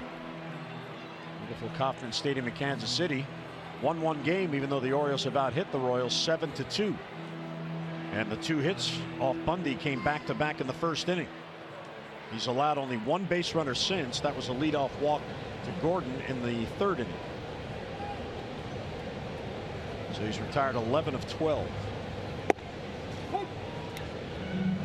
Ahead of Brandon Moss 0-1. Bundy needs what Danny Duffy just had, a 7-pitch inning. That ball is crushed to right field. Back is Gentry, and that ball's going to go, and the Royals have the lead. Well, yeah. Into the fountains. A splash down. Well, that's what he does. I mean, they got him because they lost Morales. They need offense. And we told you, I mean, that's now what, 107 home runs since 2013. He's a platoon hitter, even though he hits for a higher average against lefties, and he can launch it. You saw that when he first came up with Oakland. I mean, it's kind of just dropped the bat down on it, down and in, sweet spot for the lefties. And it sails into the fountain.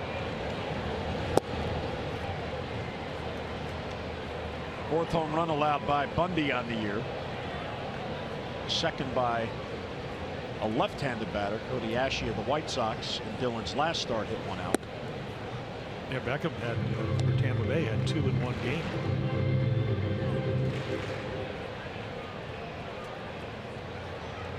Merrifield, the pop-up to Bundy on a bunt attempt, his first at-bat.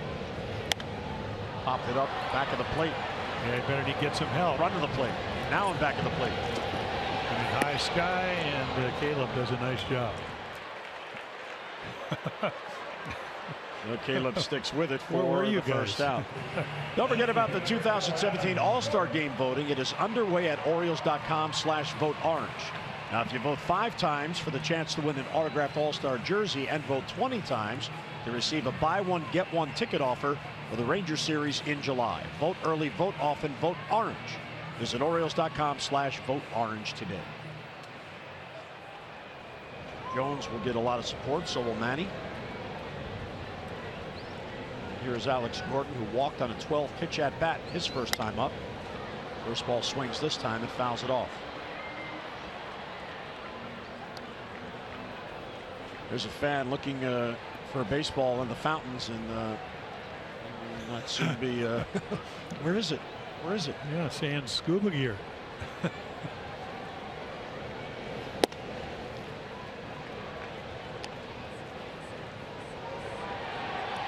He found it. Well, I wonder if there's a no swimming sign. Well, the security, I'm sure they're going to talk to him. Help dry him off. Or out. Air is cooler now. Dry him off or out, Jim. Yep. Either or both.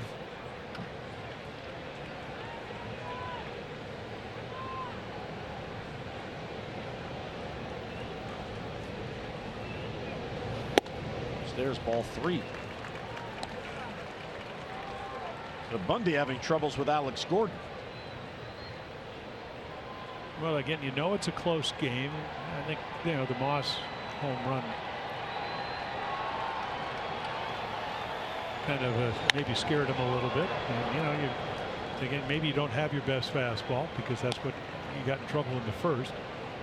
So you pitch carefully, and that's how you get behind. I always thought when a guy was hitting 158, he was due. It's a good way to look at it. Yeah, the law of averages. So much a part of this game. Again, he spoils a real good pitch.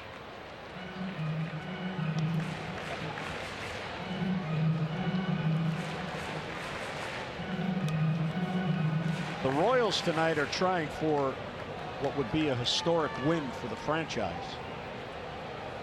They now lead it 2-1 in the 5th. And he got him on a changeup. So that time Bundy able to get Gordon for the second out. And that is strikeout number 7. Yeah, he's seen probably 6 or 7 or 8 changeups. And again, this time, you know, instead of away, it's in. So it came out of that same release point of the fastball, and he swings right over it.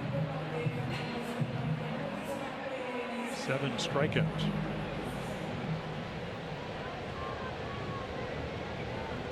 Escobar, the leadoff hitter, will take low. His season high is 8 strikeouts, and that was in his first start against Toronto when the Blue Jays didn't know about the cutter. That pitch right there. He hadn't had, you know, he made a good pitch to Perez with it, but you know, tonight hasn't been able to throw the curveball over. Change up and fastball, occasional cutter, slider, whatever they act as the same pitch. Yet he's still able to navigate himself into the middle innings, giving up 2 runs. There's a perfect fastball low and away.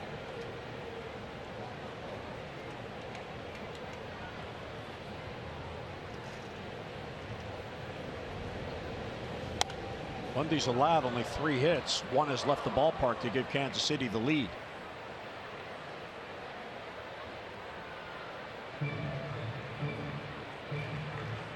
Now the lights have taken effect. Giant scoreboard in center field.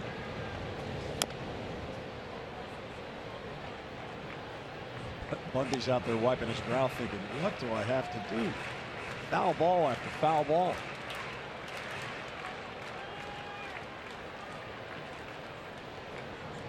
Andrew McDowell knows how that feels.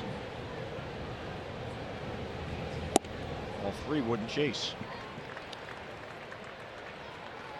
Now Bundy's averaged just 5.5 strikeouts per 9 innings on the year, and he's already at 7.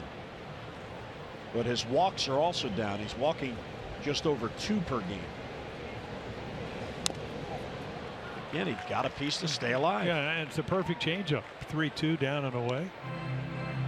I mean, coming into this game, we're averaging a little bit less than last year at 16.1 pitches per 9 innings. So you multiply that, what, by 7? You're 6 is 96 pitches, and you throw on another 16 pitches, so you're up there right around 105, 110.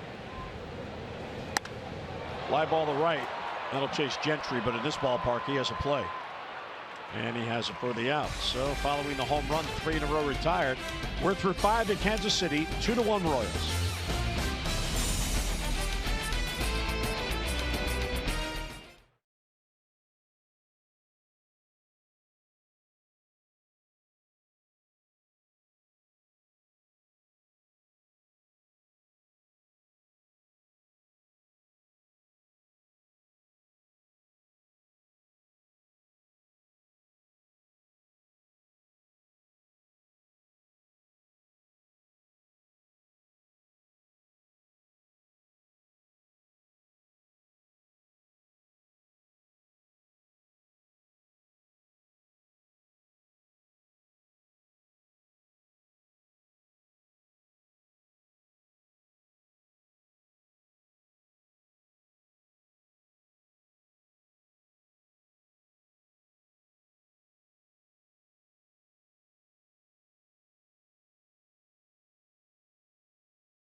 "20 convenient locations throughout the Baltimore area. Visit us in-store or online at heritagedealers.com. Night game tomorrow, but an hour earlier, 7 o'clock Eastern time, then 2 o'clock on Sunday in the East. Both games on MASN 2 and WJZ. And then it's off to Detroit. Day off Monday. Night game, day game. All on MASN 2 against the Tigers to close out this 3-city road trip. Danny Duffy now has a lead. 2-1 game. Ball 1 to Scope. Mancini and Hardy will follow. Jonathan singled in the third.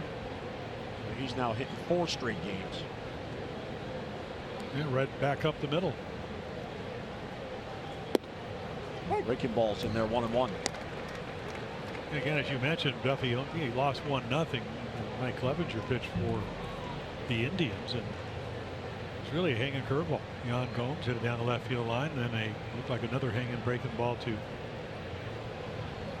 Santana up the middle, and there was your run. Tonight, again, I don't know if Hardy had been a single on the ball that Soler played into a triple. I don't know if he could have scored on the double by Caleb Joseph.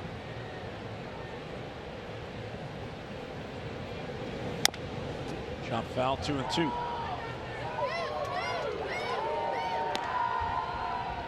One thing about the Kansas City starters, they get a lot of decisions. They are 10-13 as a staff, so 23 decisions out of the Royals' 34 games. And their starter's ERA for Dave Island is 3.44, which is 3rd best in the American League.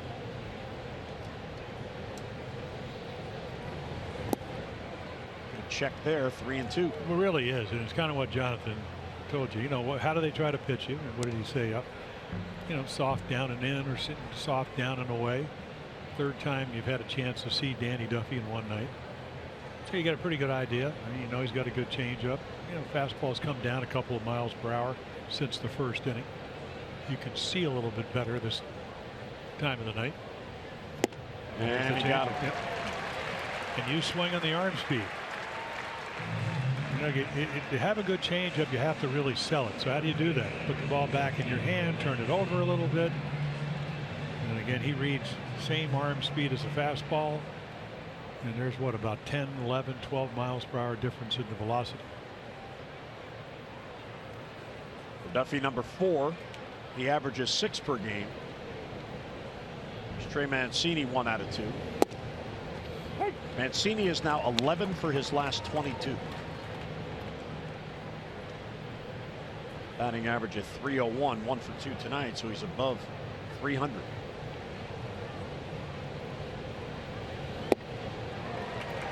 That is again. Well, there's the changeup. Sabathia did it a couple weeks ago in New York. Sale, who's got one of the best changeups, throwing 98. Did it. I mean, they're trying to figure out, because they know he's a good fastball hitter. They know he's a gap-to-gap hitter with power. They're trying to figure, what can I do to slow the bat down? And changeup does that. And he thinks he's on it. He said, you know, I have to think right center. I have to wait a little bit longer, react in, and we've seen him do it. But right here, again, pretty much the same pitch that Scope swung through. So Duffy having success with his changeup. Back-to-back Ks to begin the 6th. And here's Mr. Triples. J.J. Hardy, 1 out of 2 with the Orioles' first triple of the year on the 2nd. Upstairs with a fastball, 1-0.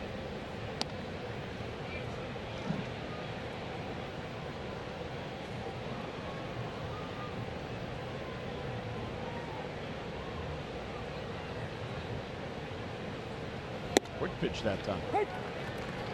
Well, you're allowed to do it. I mean, you can have a leg kick one time, you can slide step. And again, because he pitched out of the bullpen, maybe just that's why he doesn't. I mean, this is a stretch. But you don't have to stop. Not without runners on. Let's get a look at our Lexus of Towson drive in the game, and it's J.J. Hardy in the 2nd inning. Yeah, pokes it to right, so Lair can't catch it. Right there, he knows he's going to get all the way to 3rd, and then Caleb Joseph drives him in for the Orioles' only run. Lexus of Towson, the area's #1 volume Lexus dealer for 7 straight years. Come see why at lexusoftowson.com. 2-2 on Hardy, trying to keep this inning going. Orioles have had base runners in all 5 innings tonight, but not here in the 6th. Pop up. It was Merrifield, the second baseman. And Duffy, after his team gave him the lead, a 3-up, 3-down inning. Mid-6th in Kansas City, 2-1 Royals.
Mid-6th, Kansas City with a 2-1 lead. Royals got a run in the 1st on an RBI double by Lorenzo Cain, and then broke the 1-all tie with the Brandon Moss home run. Bundy has allowed only 3 hits, all extra base hits, and it's a 2-1 game.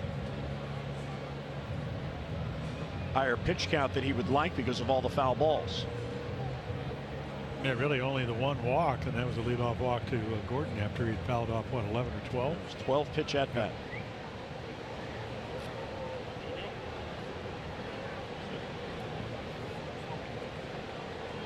Pitch count wise, he's where you'd like to be after 6 innings, but because of the foul balls, it's 92 through 5. Yeah, I mean, still trying to establish the curveball, and they're, again, he hasn't been wild. Both of these pitchers, only the one walk, dealing with more strikeouts. But Duffy already with 3 more outs. Another good changeup. It's been his best pitch tonight.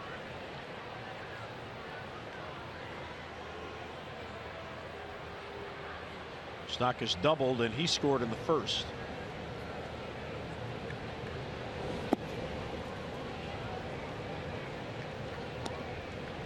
Yeah, number 2 draft choice, as you know, Jim, out of Northridge, the Valley, California, back in 2007.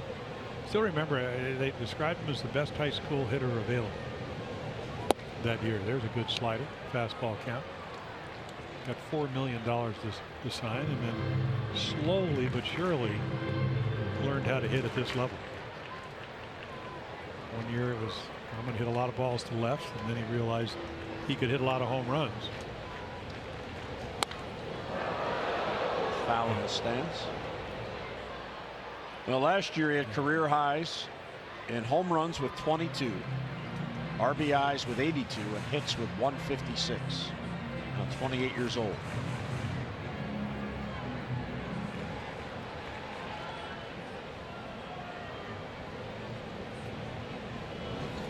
And he got him another outstanding changeup. Well, that was like a 2-part swing.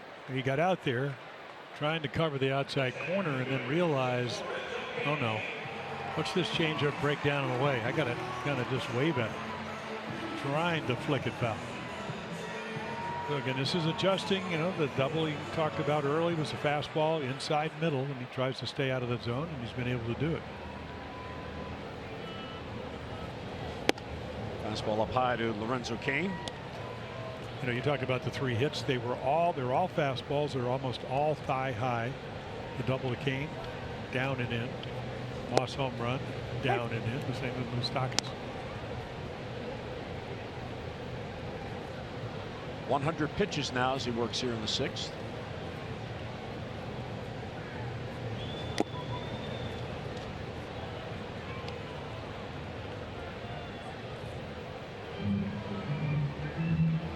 The Royals lineup tonight had a combined 4 official at-bats against Bundy. This is just the second time that he has faced Kansas City, and the other time last year it was an inning and a third in relief. He had a 1 run on 3 hits, and that was right here at Kauffman Stadium last April 24th when Bundy was still working out of the bullpen. Side ball 3. Well, they're 8-9 at home, and I mean, their ERA is about almost 2.5 runs lower than it is on the road. 273. It's guide to center field for Adam. It looked like a breaking ball upstairs that he tomahawked, and 2 men down.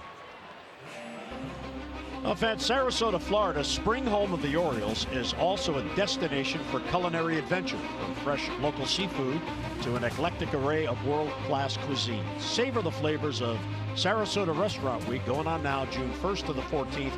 Visit savorsarasota.com. Several of our favorite restaurants in Sarasota for spring training. Tons of good restaurants. Culture, beaches. Hey, you great ballpark. Go to either St. Armand Circle or Main Street in Sarasota, and you can go one into the other, or St. Armand's around the circle, and find restaurant after restaurant after restaurant that are wonderful. Parking spot might be a little bit of a problem, but it's a good point. A very good point. 1-1 on Hosmer, who was 0 for 2. That ball may get down. Jones over, won't get it. And that's a 2-out single.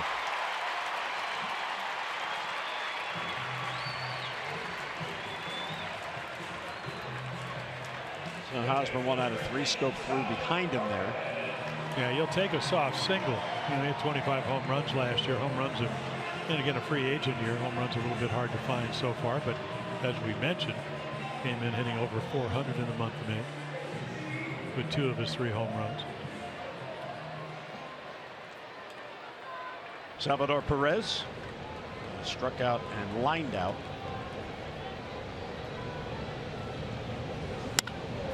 Foul. Yeah, a lot of loud fouls balls because the ball's in off the plate.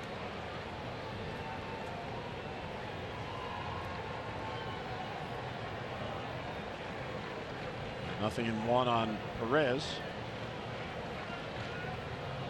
He has 6 of his 7 home runs in April, but he's still been hitting the ball. I mean, looking for the, another hit to go with that 7-game hitting streak.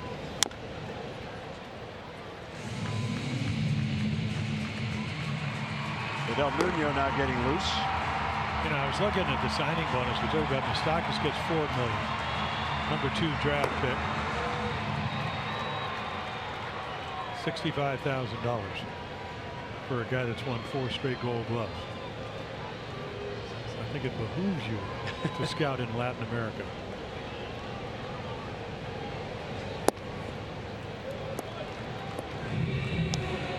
They have both Perez and Escobar, who are everyday players, who are both from Venezuela. And now Soler in right field. Of course, they acquired him in a trade, but he's from Cuba. 1-2. And a little bit high.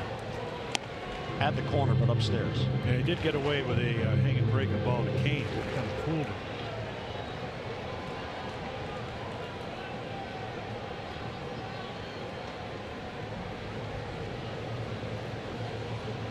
Down looking on. Hardy, ball was hit hard, but JJ gloves and gets the force at second base. So Bundy works around that 2-out single. We are through 6 at a good one in Kansas City. Birds come to bat, down by a run.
Orioles trailing 1-0. Soler plays a single into a triple.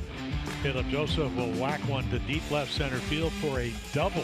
Hardy scores to tie it up 1-1, and then Mancini with a single and well out at home plate. Mark Trumbo. And then the defining blow, Brandon Moss. This is what he does. 28 of them last year. Home run number 5 gives the Royal a 2-1 lead. That's Geico. 15 minutes could save you 15% or more on car insurance. Visit geico.com to see how much you could save. Caleb Joseph drove in the Orioles run with a double in the second inning. He followed Hardy's triple.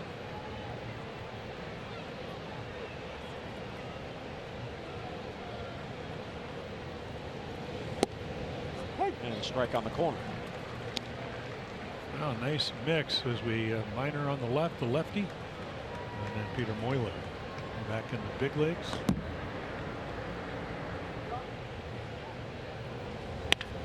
That ball's hit to left field over the head of Alex Gordon. Possibly, yes. It does get down for a base hit. And Caleb is flying into second base, and he gets there just ahead of the throw. Well, they better do that. I mean, 76 assists. That's about 8 or 9 more since 2011 for Alex Gordon. But he can throw. Again, a little breaking ball, didn't get it in. He ought to run because he can throw. And no routine thing when Alex Gordon is playing left. He covers nicely. And you can see bang bang. Merrifield dropping the tag. So the tying run at second base leading off here in the 7th inning. See what Craig Gentry does now. Orioles rarely sacrifice. Buck doesn't like to give up outs. Well, he wants to get him to third. Make it a little bit easier for Rickard. He's had a tough night at home plate. Changeup is low, 1-0. And of course, they anticipated, so if you do put it in contact with Hosmer on the grass, same with Moustakas, certainly enhance the chances of maybe getting first and third or getting a run in.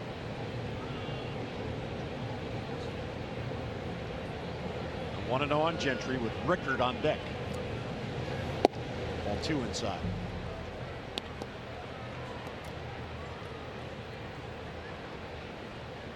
Craig Gentry, 33 years old. He's got Caleb at second base, the tying run. Gentry's been in pro ball since 2006. Texas drafted him out of the University of Arkansas. Trying to go to right field, Jim. You saw it there. Yeah, try to stay inside the ball, get a fastball. Don't get greedy, don't get around it. Get him in, get him over. Kind of swing you like to see happen when you're not playing a lot. You get the count in your favor. 2-1. Strikes the balls for Danny Duffy tonight. And he bunts third base side, pretty good one.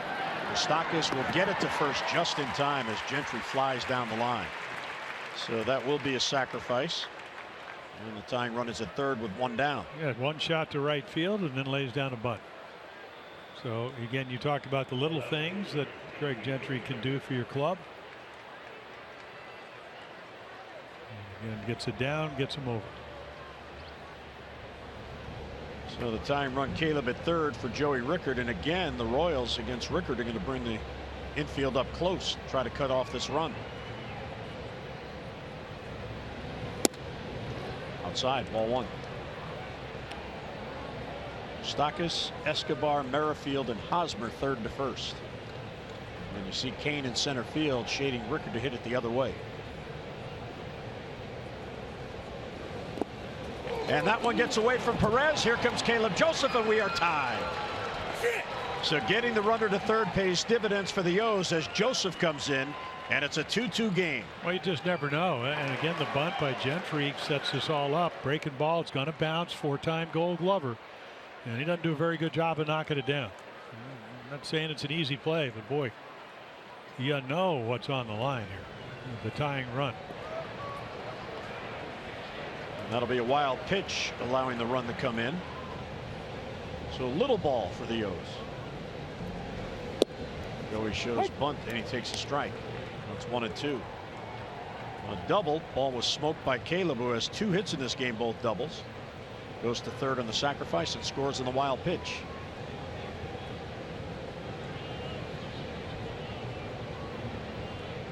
Still only one down.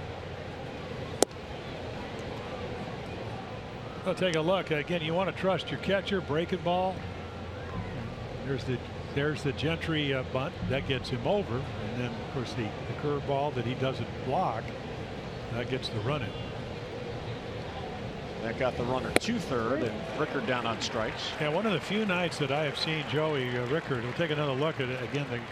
They struck him out the first time, so here's the breaking ball, and again, just kind of gloved it. Thought he could be able to keep it in front of him, and again the spin gets by him. Huge run. Buck and the Birds back even.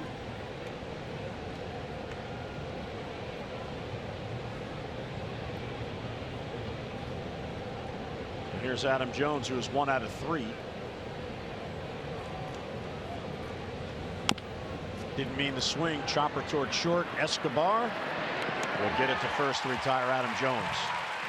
And the Orioles do scratch out a run. 7th inning stretch in Kansas City. Brand new game. We're tied at 2.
Run in the first, then the home run to Moss.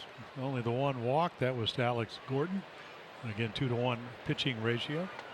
And now our Jiffy Lube pitching change is brought to you by Jiffy Lube. Jiffy Lube stores now do brake services.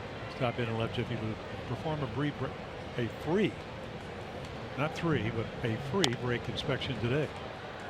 So Gibbons on. He's only given up runs in 3 of the games he's been in. See, fly ball pitcher in a big ballpark. Left-handed numbers dramatically down from where they were last year.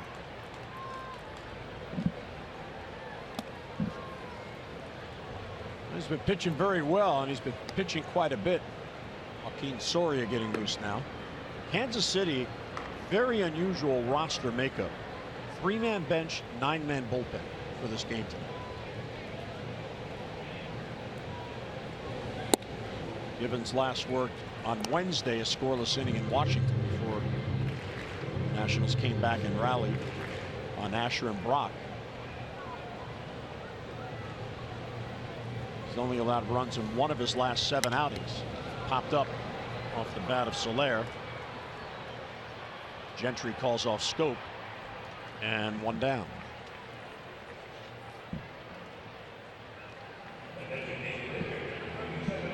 Well, who is the last Orioles 20-game winner? There's a clue there. Unscramble the answer and text it to 29292. Your chance to win a meet and greet with Adam Jones.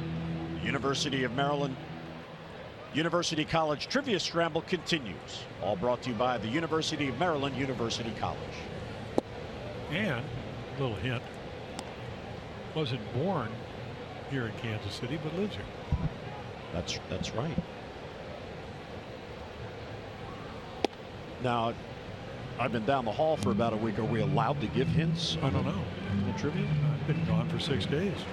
So there you go. You have been? I know it seems like more, but that's all.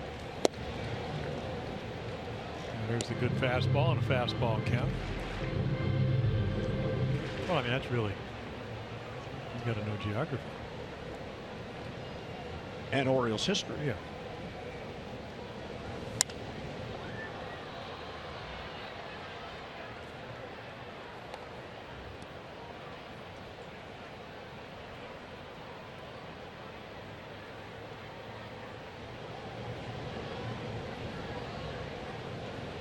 Two and two the count. And a bouncer wide of the bag. Mancini races on and gets it to Gibbons, and there's the former infielder. Hopefully his foot's okay. Yeah, well, he's got to catch it because the throw's high. And then he gets it to him. I mean, the good news right here, go get it, which he's going to do, fast infield. And there's a high throw. Will you be able to reach it? Because when you look up, you've got to have a good feel for where the bag is. But again, the direct line.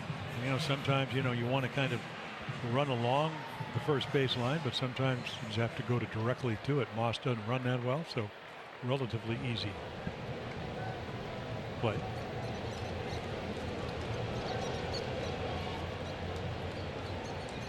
Now, no more hints. That's for after the answer's revealed. Oh, I already know the answer. I know you know. Why would I know? Because you know he lives here. Well, but if I couldn't come up with the spelling of the name, it wouldn't matter. I wouldn't be able to say that, right? Well, yes. But say yes. It's all right. Yes, Mr. Hall of Fame. Merrifield is 0 for 2. And the ball hasn't gone more than 15 feet. He tried the bunt and popped it up to Bundy in the second, then popped foul to Caleb right back of the plate. But again, I mean, that pop-up. So mile high. Yeah, it was. Another hit. Would have been a home run in a corn silo. Is he a farmer? No, but he grew up in a farming state. Iowa? 319. Ooh, hit him. And that's not what Michael Gibbons wanted to do there on a 1-2 pitch. Fastball just got away. Well, he's a leg swinger, and you know, again, it sometimes, again, he turns and he over rotates. So when you do that, your arm drops, and this is the result, and it hurts.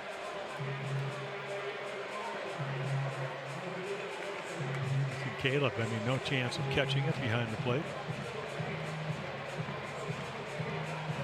Rusty Kuntz is first base coach. And come on, Ken. Rusty Kuntz played. I had worse happen to me. Of course, Rusty was known for his fielding, not the 428-foot home runs. Yeah, I mean, that gets you in the back of the lungs and back of the ribs. And you're right, certainly not what he wanted to do. Jorge Bonifacio is going to pinch hit for Alex Gordon. Wow. Well, I wonder if maybe Gordon hurt himself on, either running the ball down. He had a big double yesterday. Brother of Emilio. He's a big guy. 23 years old from the Dominican.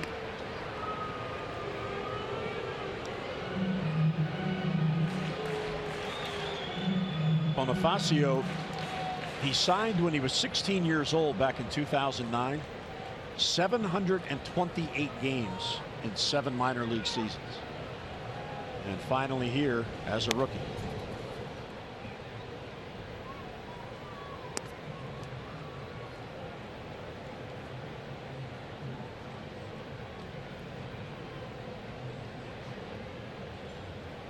Spent almost the entire year last year. Those are, you can see, I mean, 6'1", 220, 47 extra base hits. Drove in 86 runs down to AAA. Runner goes, good jump, the throw, the tag, he is safe. So Merrifield hit by a pitch, now in scoring position. And he's the go-ahead run with 2 down here in the 7th. Yeah, the ball's up and in, so Caleb's got to catch it. And there's the tag, kind of drops it. Jonathan trying to get him before he gets to the bag, doesn't get it done.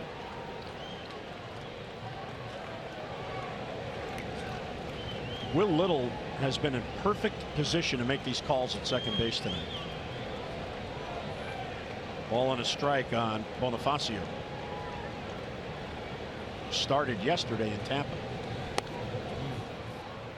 Yeah, wanted that one. It's only his second pinch hit at bat. And only the 6th for the Royals on the year. The Orioles have had 13. That's in large part because of the platooning that Buck Showalter has been utilizing with the right-handed bats and the left-handed bats. Tonight it's the left-handed bats on the bench for the O's. 1-2 with 2 down. Val got the mask of Caleb, and the mask knocked off.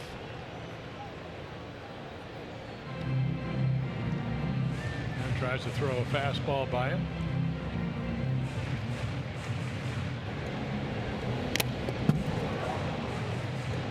See, Jeff Kellogg, home plate umpire, immediately grabbing him. He knows what it feels like. Jeff Kellogg is the crew chief. Very good umpire. 1-2 the count with 2 down. Slider, wow, just missed. Well, I think the whole team wanted to walk off the field. Givens started. I mean, this is slider.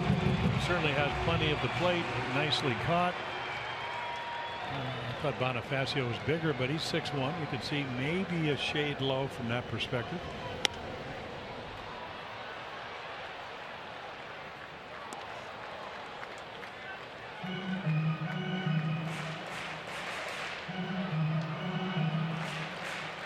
Well, this would be the 7th pitch in this at bat. Givens was ahead of Merrifield 1-2 when he hit him. And now pesky at bat by the pinch hitter Bonifacio. Now back again.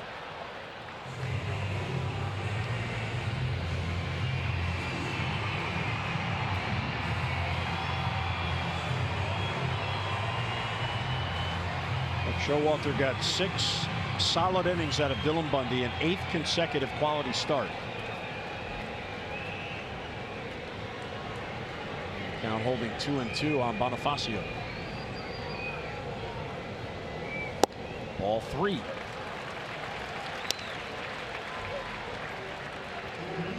Well, they only have 4 hits. I mean, they're trying to make this 5th one meaningful, but they've had a lot of good at bats. That's how the pitch count got escalated for Dylan Bundy. He certainly by any means was wild. This will be the 9th pitch in this at bat. Foul back again. There were 27 foul balls against Dylan Bundy. So that cost him at least 1 inning and maybe 2 innings. So instead of going 7 and maybe pitching into the 8th, he leaves after 6. Well, fly ball pitcher, and again, he's not a 2-seam guy, even though he does throw some of those, so he's not a ground ball pitcher. Merrifield the go-ahead run at second. But you do have first base open. And he walked him. Another 10-pitch at bat. Gordon, who he pinch hit for, at a 12-pitch at bat for a walk in the 3rd.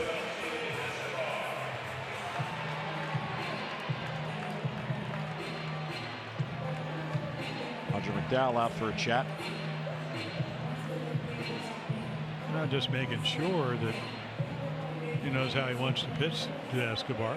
The outfield can come in a few steps.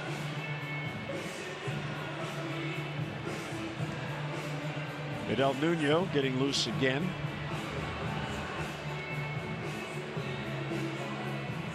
Well, in a perfect world, Givens would get out of this inning. The Orioles would get a run. Then you'd have O'Day and Brock for the final 2. Orioles continuing to go with the 6-man bullpen. That enables them to keep the 5 men on the bench.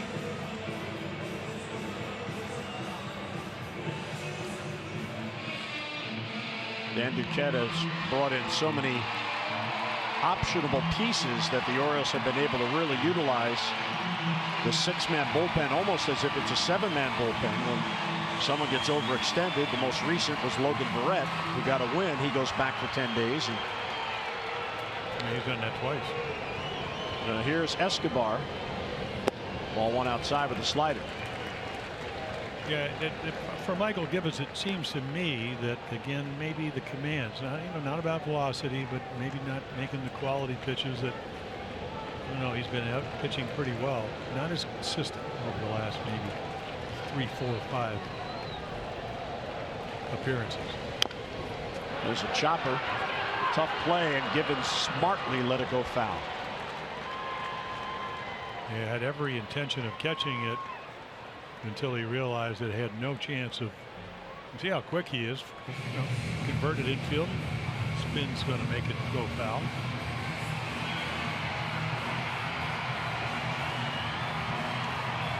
Well, the Orioles signed Edwin Jackson. He went to extended spring, and he's now with the Tides.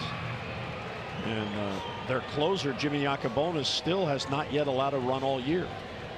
He is not on the roster, however, nor is Edwin Jackson. 2 on and 2 out. Slider misses. Yeah, on a normal year, and this is not a normal year when Escobar comes in at 189. He's a 262 lifetime hitter. You really have to make good pitches because he's very content just pinging it into right field. Popped them up. Scope out. He has a play. And he's got it. So Givens puts 2 on, a hit batter and a walk, but gets out of it. We are through 7. On we go, and that young lady's hanging with us at Kauffman Stadium.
It's Miller time, brought to you by Miller Lite.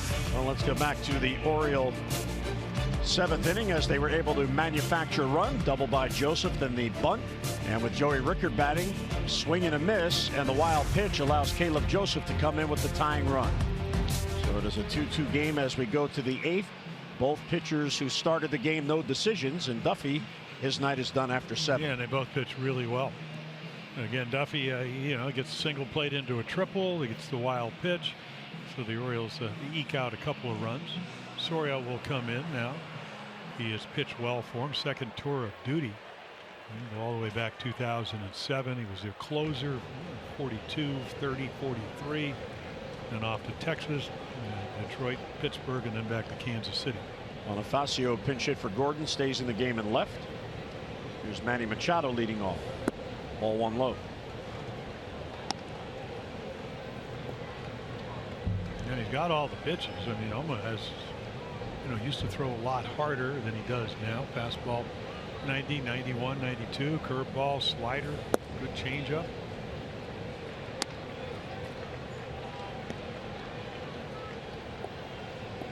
Manny has had just 1 at bat against him. He's 0 for 1.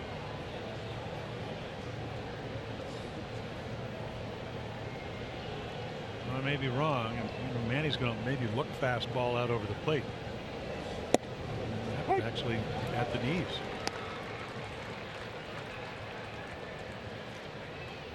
Soria out of Mexico.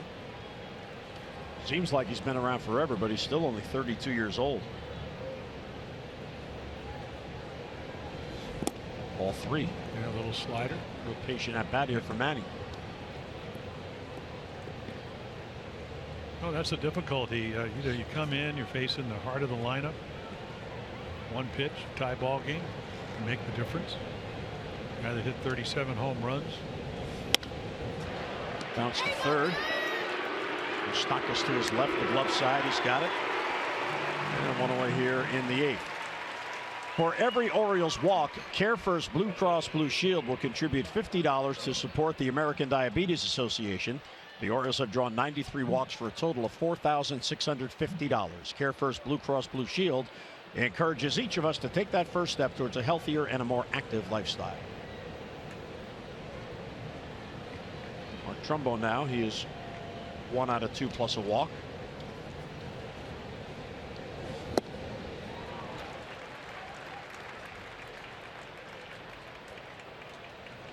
Soria's had the best of this head-to-head matchup. Trumbo's just 1 for 7 off. Well, he got into that 3-1 count from a changeup. Talking about Machado, and he jammed himself. There's that big curveball. He's always had a good one. Yeah, it's got like a little change up to go along with it. We've already seen the cutter. But again, when you've pitched as long as he has, he's been coming into this year over 514 games.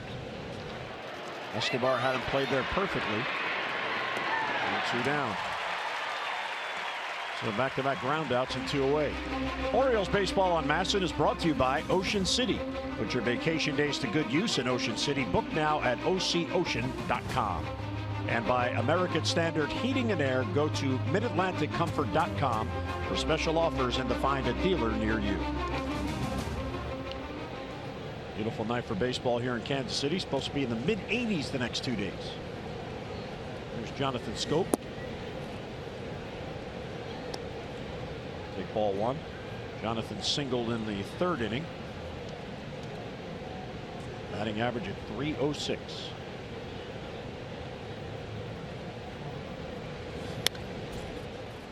Orioles have out hit Kansas City 8-4, but we're tied at 2. 3 of the 4 Royals hits extra base hits, and those 3 hits responsible for the 2 runs. Double, then a double to drive in a run, and a solo homer.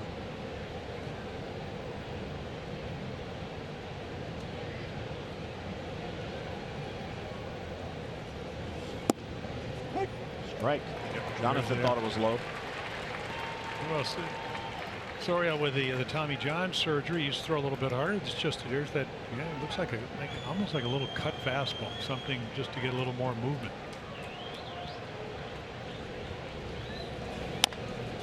Chopper towards short. And Escobar gets it to first. Osorio comes on as a 3-up, 3-down inning. Mid-8th. What a game. Buck and the Birds tied with the Royals at 2.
Join us tomorrow for more O's action. Game 2 of the 3-game series. Chris Tillman will take the mound, and he'll go against Nate Carnes. Our coverage on MASN 2 begins at 6:30 with O's Extra presented by Jeep, and then game coverage at 7 o'clock on MASN 2 and WJZ. We've got all the access you need right here on MASN.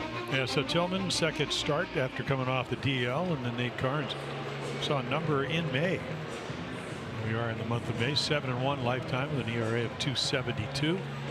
Coming off a well-pitched game down at Tampa Bay. So Vidal Nuno up and down, kind of got knocked around by the Yankees, sent down back with the Orioles. So a finesse lefty, 55 games last year, and you can see the better against righties than lefty, which is not ideal when you're a left-handed pitcher. He will face Moustakas and gets ahead 0-1. Kane and then Hosmer, so 2 left-handed batters in this inning. There's Kelvin Herrera. He's getting loose just in case it's a save situation. He may pitch the 9th to keep it a tie. Nuno's last appearance with the Orioles was April 29th in New York, facing Mike Moustakas here. Kane and Hosmer follow, so 3 dangerous hitters. A little bit low. No, you bring him in because even though Moustakas can hit lefties, Hosmer can hit lefties, it is a matchup situation. And there's a strike. Well, Moustakas has only seen Nuno 4 times, but he is 0 for 4 against him.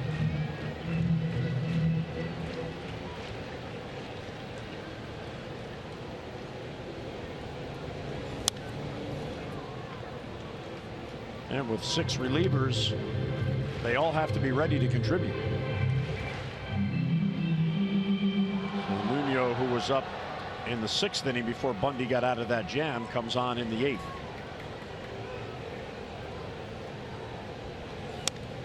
In that Yankees series in New York, he got into the Friday game when the Yankees came back and won. He allowed the Ellsbury grand slam. And then the following day, he allowed 2 runs on just 1 hit, and that 1 hit was a Romine 2-run homer. Past the mound towards the middle. This would be a tough play. Jonathan Scope throws, got him at first base. What a play by Scope. And look where he ended up, almost by Machado at third base. Yeah, he comes over across, and then Moustakas not with a lot of speed, coming off an ACL tear. Now he's chugging down the line, and then again the arm strength across your body. Accurate throw to Trey Mancini. You see Nuno falls off enough. No way J.J. Hardy could make the play. Nuno plenty of time. Alertly let that ball go by. Well, he could catch it. but apparently didn't feel like he could. Yeah, it looked like he would have had the lunge for it. Nicely done by Scope.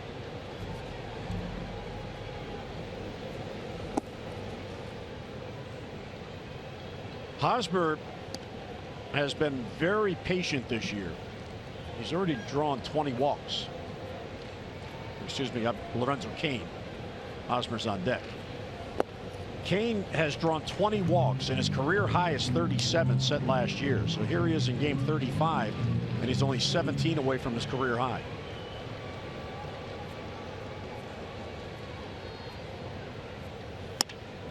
Ground ball, and there's a base hit. It finds the hole.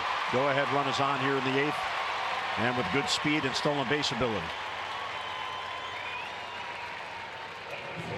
This copyrighted telecast is presented by authority of the Orioles. It may not be reproduced or retransmitted in any form, and the accounts and descriptions of this game may not be disseminated without the express written consent of the Orioles. Yeah, and Randy Kuntz, the first base coach, went right over, took the glove, said, okay, I don't think he has a very good move. We'll see. Again, 10 out of 10. 9 out of 9, and then he stole third. It's kind of given to him. And here's Hosmer, the lefty-lefty, and a throw to first. Show him he has it.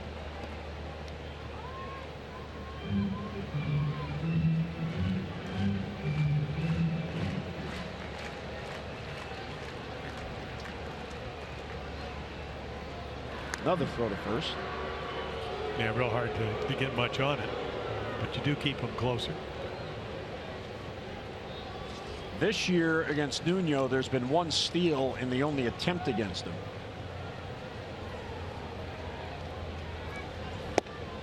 Fastball for a strike, perfect pitch. And last year he allowed only 2 steals in 4 attempts. So he does a reasonably good job of keeping that runner close. Yeah, well, if your leg goes past the pitching rubber, I mean, great angle right here. In other words, if it goes to the outfield side, you have to go home. But he's right in between. It looks like it's a pretty good move. Hosmer pretty much hitting the same off of righties and lefties at right around 282 coming in. But again, the home run against the right-handers. All 3 of them.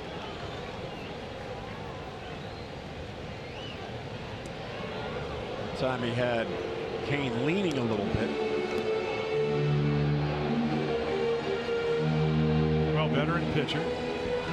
Certainly looked like he acclimated himself to the bullpen when he was sent to traded to Seattle last year. That time he had Cain going back to the bag, and the throw came home. But at the end of the day, because Hosmer does hit lefties, you still got to make a quality pitch. So just don't let him get a running lead. You see Rusty Kuntz. I mean, the good first base coaches are looking at film. They know what the tendencies are. And just make sure that Cain, who's a terrific base runner, knows them. Right center field. That ball is trouble. Adam Jones on the run. Diving try. Can't get it. Gentry backs up and bobbles. Cain around third. He will score. And the Royals get the lead in the 8th. Yeah, that ball had a lot of hang time, but nobody's playing over there. Gentry's playing him straight away. Adam Jones, you could see him. He's a one step. So right there, just kind of a well placed, and again a little bit deeper than normal. And it finds a hole up the gap. And again, probably what, 3 feet away. So clutch hitting. So now what, 6 hits? 4 extra base hits. Yeah, exactly. And all 3 runs driven in on extra base hits. There's a foul rolling back to the plate. Got a piece of Caleb again.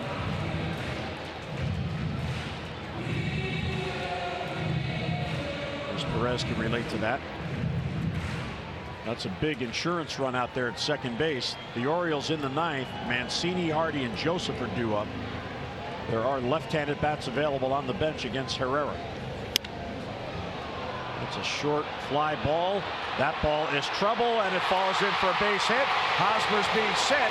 Here's the throw. He is out at the plate. They cut down Hosmer.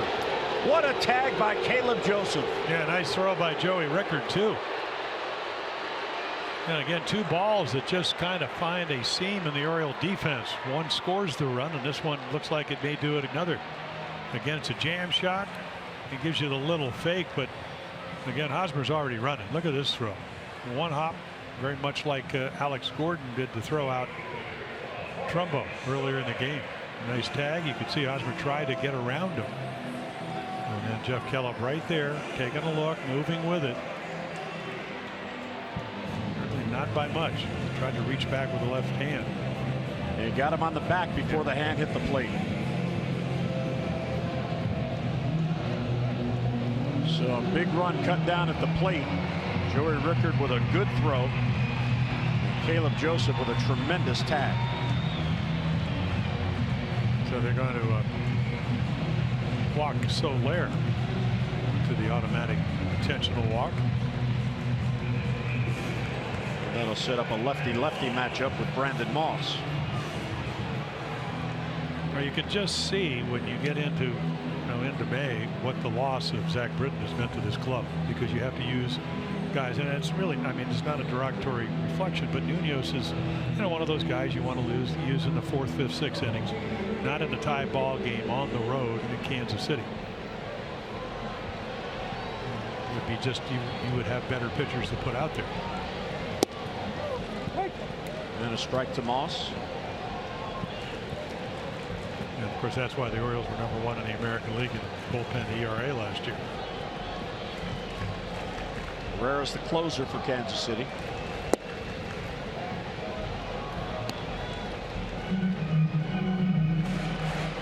Dasher just got on the bullpen mound. And he is also not accustomed to pitching in these type of spots. Well, it's a whole new experience. I mean, it takes a while. I mean, that's how you really, if you're going to grow and mature as a pitcher, you got to get those opportunities. Same as a hitter. Can you hit in the clutch? Do you get a hit when it doesn't mean a whole lot, or can you drive in a run when it does? Same with pitching. Can you make a pitch? How's your grip pressure? All those things come into play.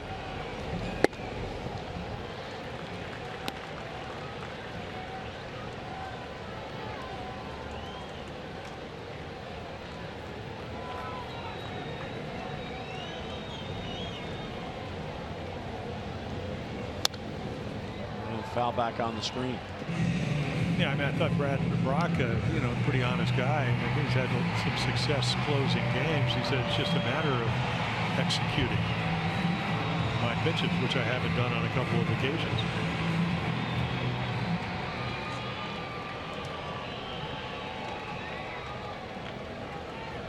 Two and two and another pesky at bat. It's cued foul.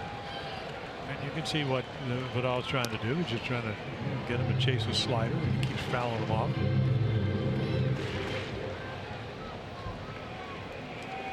For a team that only has 3 runs, the Royals have had a lot of quality at bats tonight.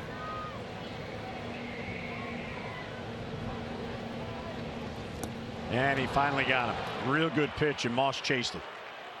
But the Royals get a run on the double by Hosmer, but then Hosmer gunned down at the plate. The insurance run denied. Birds come to bat, needing a run.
To you by Southwest. Yes to low fares with nothing to hide.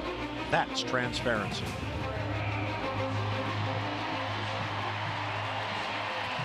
So here's the closer on. Yep, 5 out of 6, as you can see. Hard thrower, average fastball, somewhere around 97 to 98. He's got a slider that's hurt him this year, and then a really good changeup. A fly ball pitcher. You can see the home runs, 3 of those coming on that slider, pitch that he's kind of worked on. Got to close last year when Wade Davis actually had some forearm problems, but he used to be, what, 6th, 7th, 8th inning guy for the Royals. And again, really has a great arm. Kansas City has just 5 saves, but he has all 5. Here's Mancini leading off. And diving stop by Moustakas. He just takes a base hit away from Mancini. Yeah, really can't do much about that. Young hitter looking fastball, gets it, and then all of a sudden you could see nice play by Mike Moustakas. And again, he's guarding the line, so it, maybe a better chance. There you go. So 1 pitch, 1 out.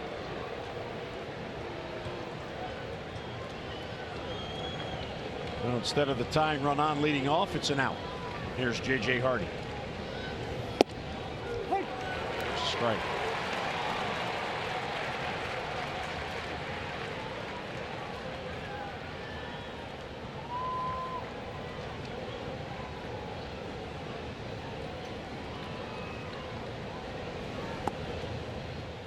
Hardy has seen Herrera 7 times. He has just 1 hit. He tripled and scored back in the 2nd.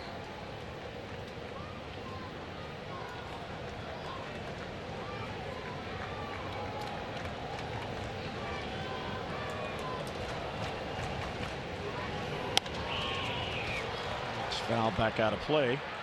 1-2 on JJ. Dominion National, providing innovative high-value dental and vision benefits to area employers and individuals, present our Friday Smile feature. Lots of smiles here with the O's fans. Well, that pitch at 97, so we'll see if he comes back with something other than the fastball. There's the slider. Yeah, Jeff Montgomery, who's actually on the Royal Hall of Fame, is a great reliever. He said, his 2nd best pitch is his changeup, but this year he's gotten in trouble with the slider. Especially if you don't read the bat well and you speed up the bat with that pitch. Toward center field, Lorenzo Cain was in right center, but he covers a lot of ground. And 2 down, Orioles down to their final out. Fans, you can celebrate Memorial Day at Oriole Park as the Orioles take on the New York Yankees. That is Monday, May 29th at 1:05. All fans will receive an Orioles Memorial Day t-shirt. So kick off the unofficial start of summer by enjoying a great afternoon with family and friends. To reserve your seats for this holiday matchup, visit Orioles.com or 888-848-BIRD.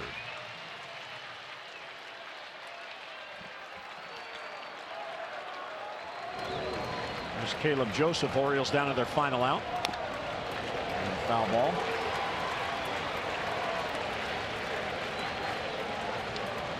Caleb 2 for 2. He's been hit by a pitch. 2 doubles. He has scored a run. He has driven in a run.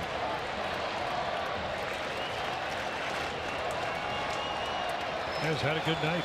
Called a good game. Went to Castillo, still on the DL. 98 on the black.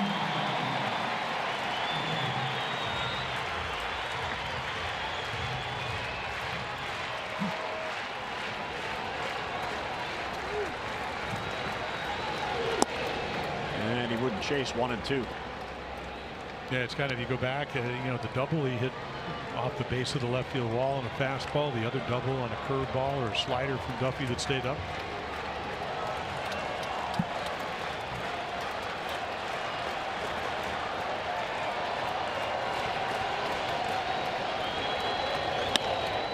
That ball is blooped. That ball is trouble. And a diving try, and it gets by him. Soler let it get by him again. And the go-ahead run is heading to second base, and the tying run rather going to third. So the Orioles have life. Again, a bad decision by Soler. Instead of a single, the tying run is at third. Well, this may be a guy they might have to take out for defense when they have a 1-run lead, because these are the 2 bad decisions. The Hardy single turned into a triple. This is a jam shot. If you can't catch it, you got to know the situations, and he doesn't. We'll get on the bonus, an extra base. It's Caleb sprinting to third.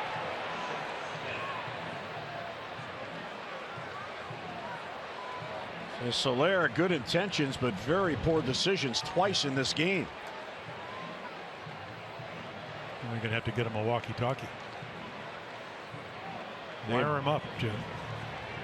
Dave Eiland, the pitching coach, out to calm down his closer. Seth Smith is going to come off the bench to pinch hit. So for Caleb, 2 doubles and a triple.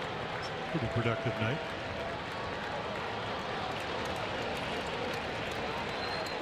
And Seth Smith, who's batting here for Gentry, has been a hot hitter.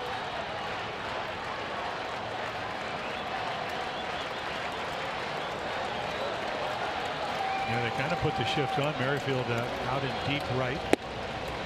Ball 1 upstairs. And then, you know, the one thing up in Boston, he actually hit a high chopper and beat it out. Because, again, he beat, Hosmer won 3 Gold Gloves. And when you play that deep and he hits a high chopper, very tough, because he runs a lot better than I thought. Now back 1-1. Got his pitch, but at 97, a little bit harder to get to. And if Smith could learn to drag bunt, this would be the spot to do it in. Yeah, but that would only be if it was successful. That's one of the, it's kind of like the 2-strike bunt. That's a good point. O's and Royals fans are anxious together. Tying run at third with 2 down.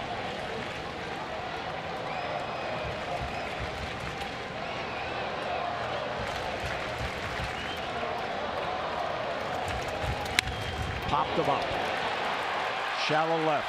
Here comes Bonifacio in. And he makes the catch, and Kansas City hangs on. So the 2-out triple gave the Orioles a chance, but the pinch hitter Smith pops up to shallow left, and the Royals grab the opener of this 2-game series, and the Birds have now lost back-to-back games. Triple a man left. Our final score in the opener of this weekend series: Kansas City 3 and the Orioles 2.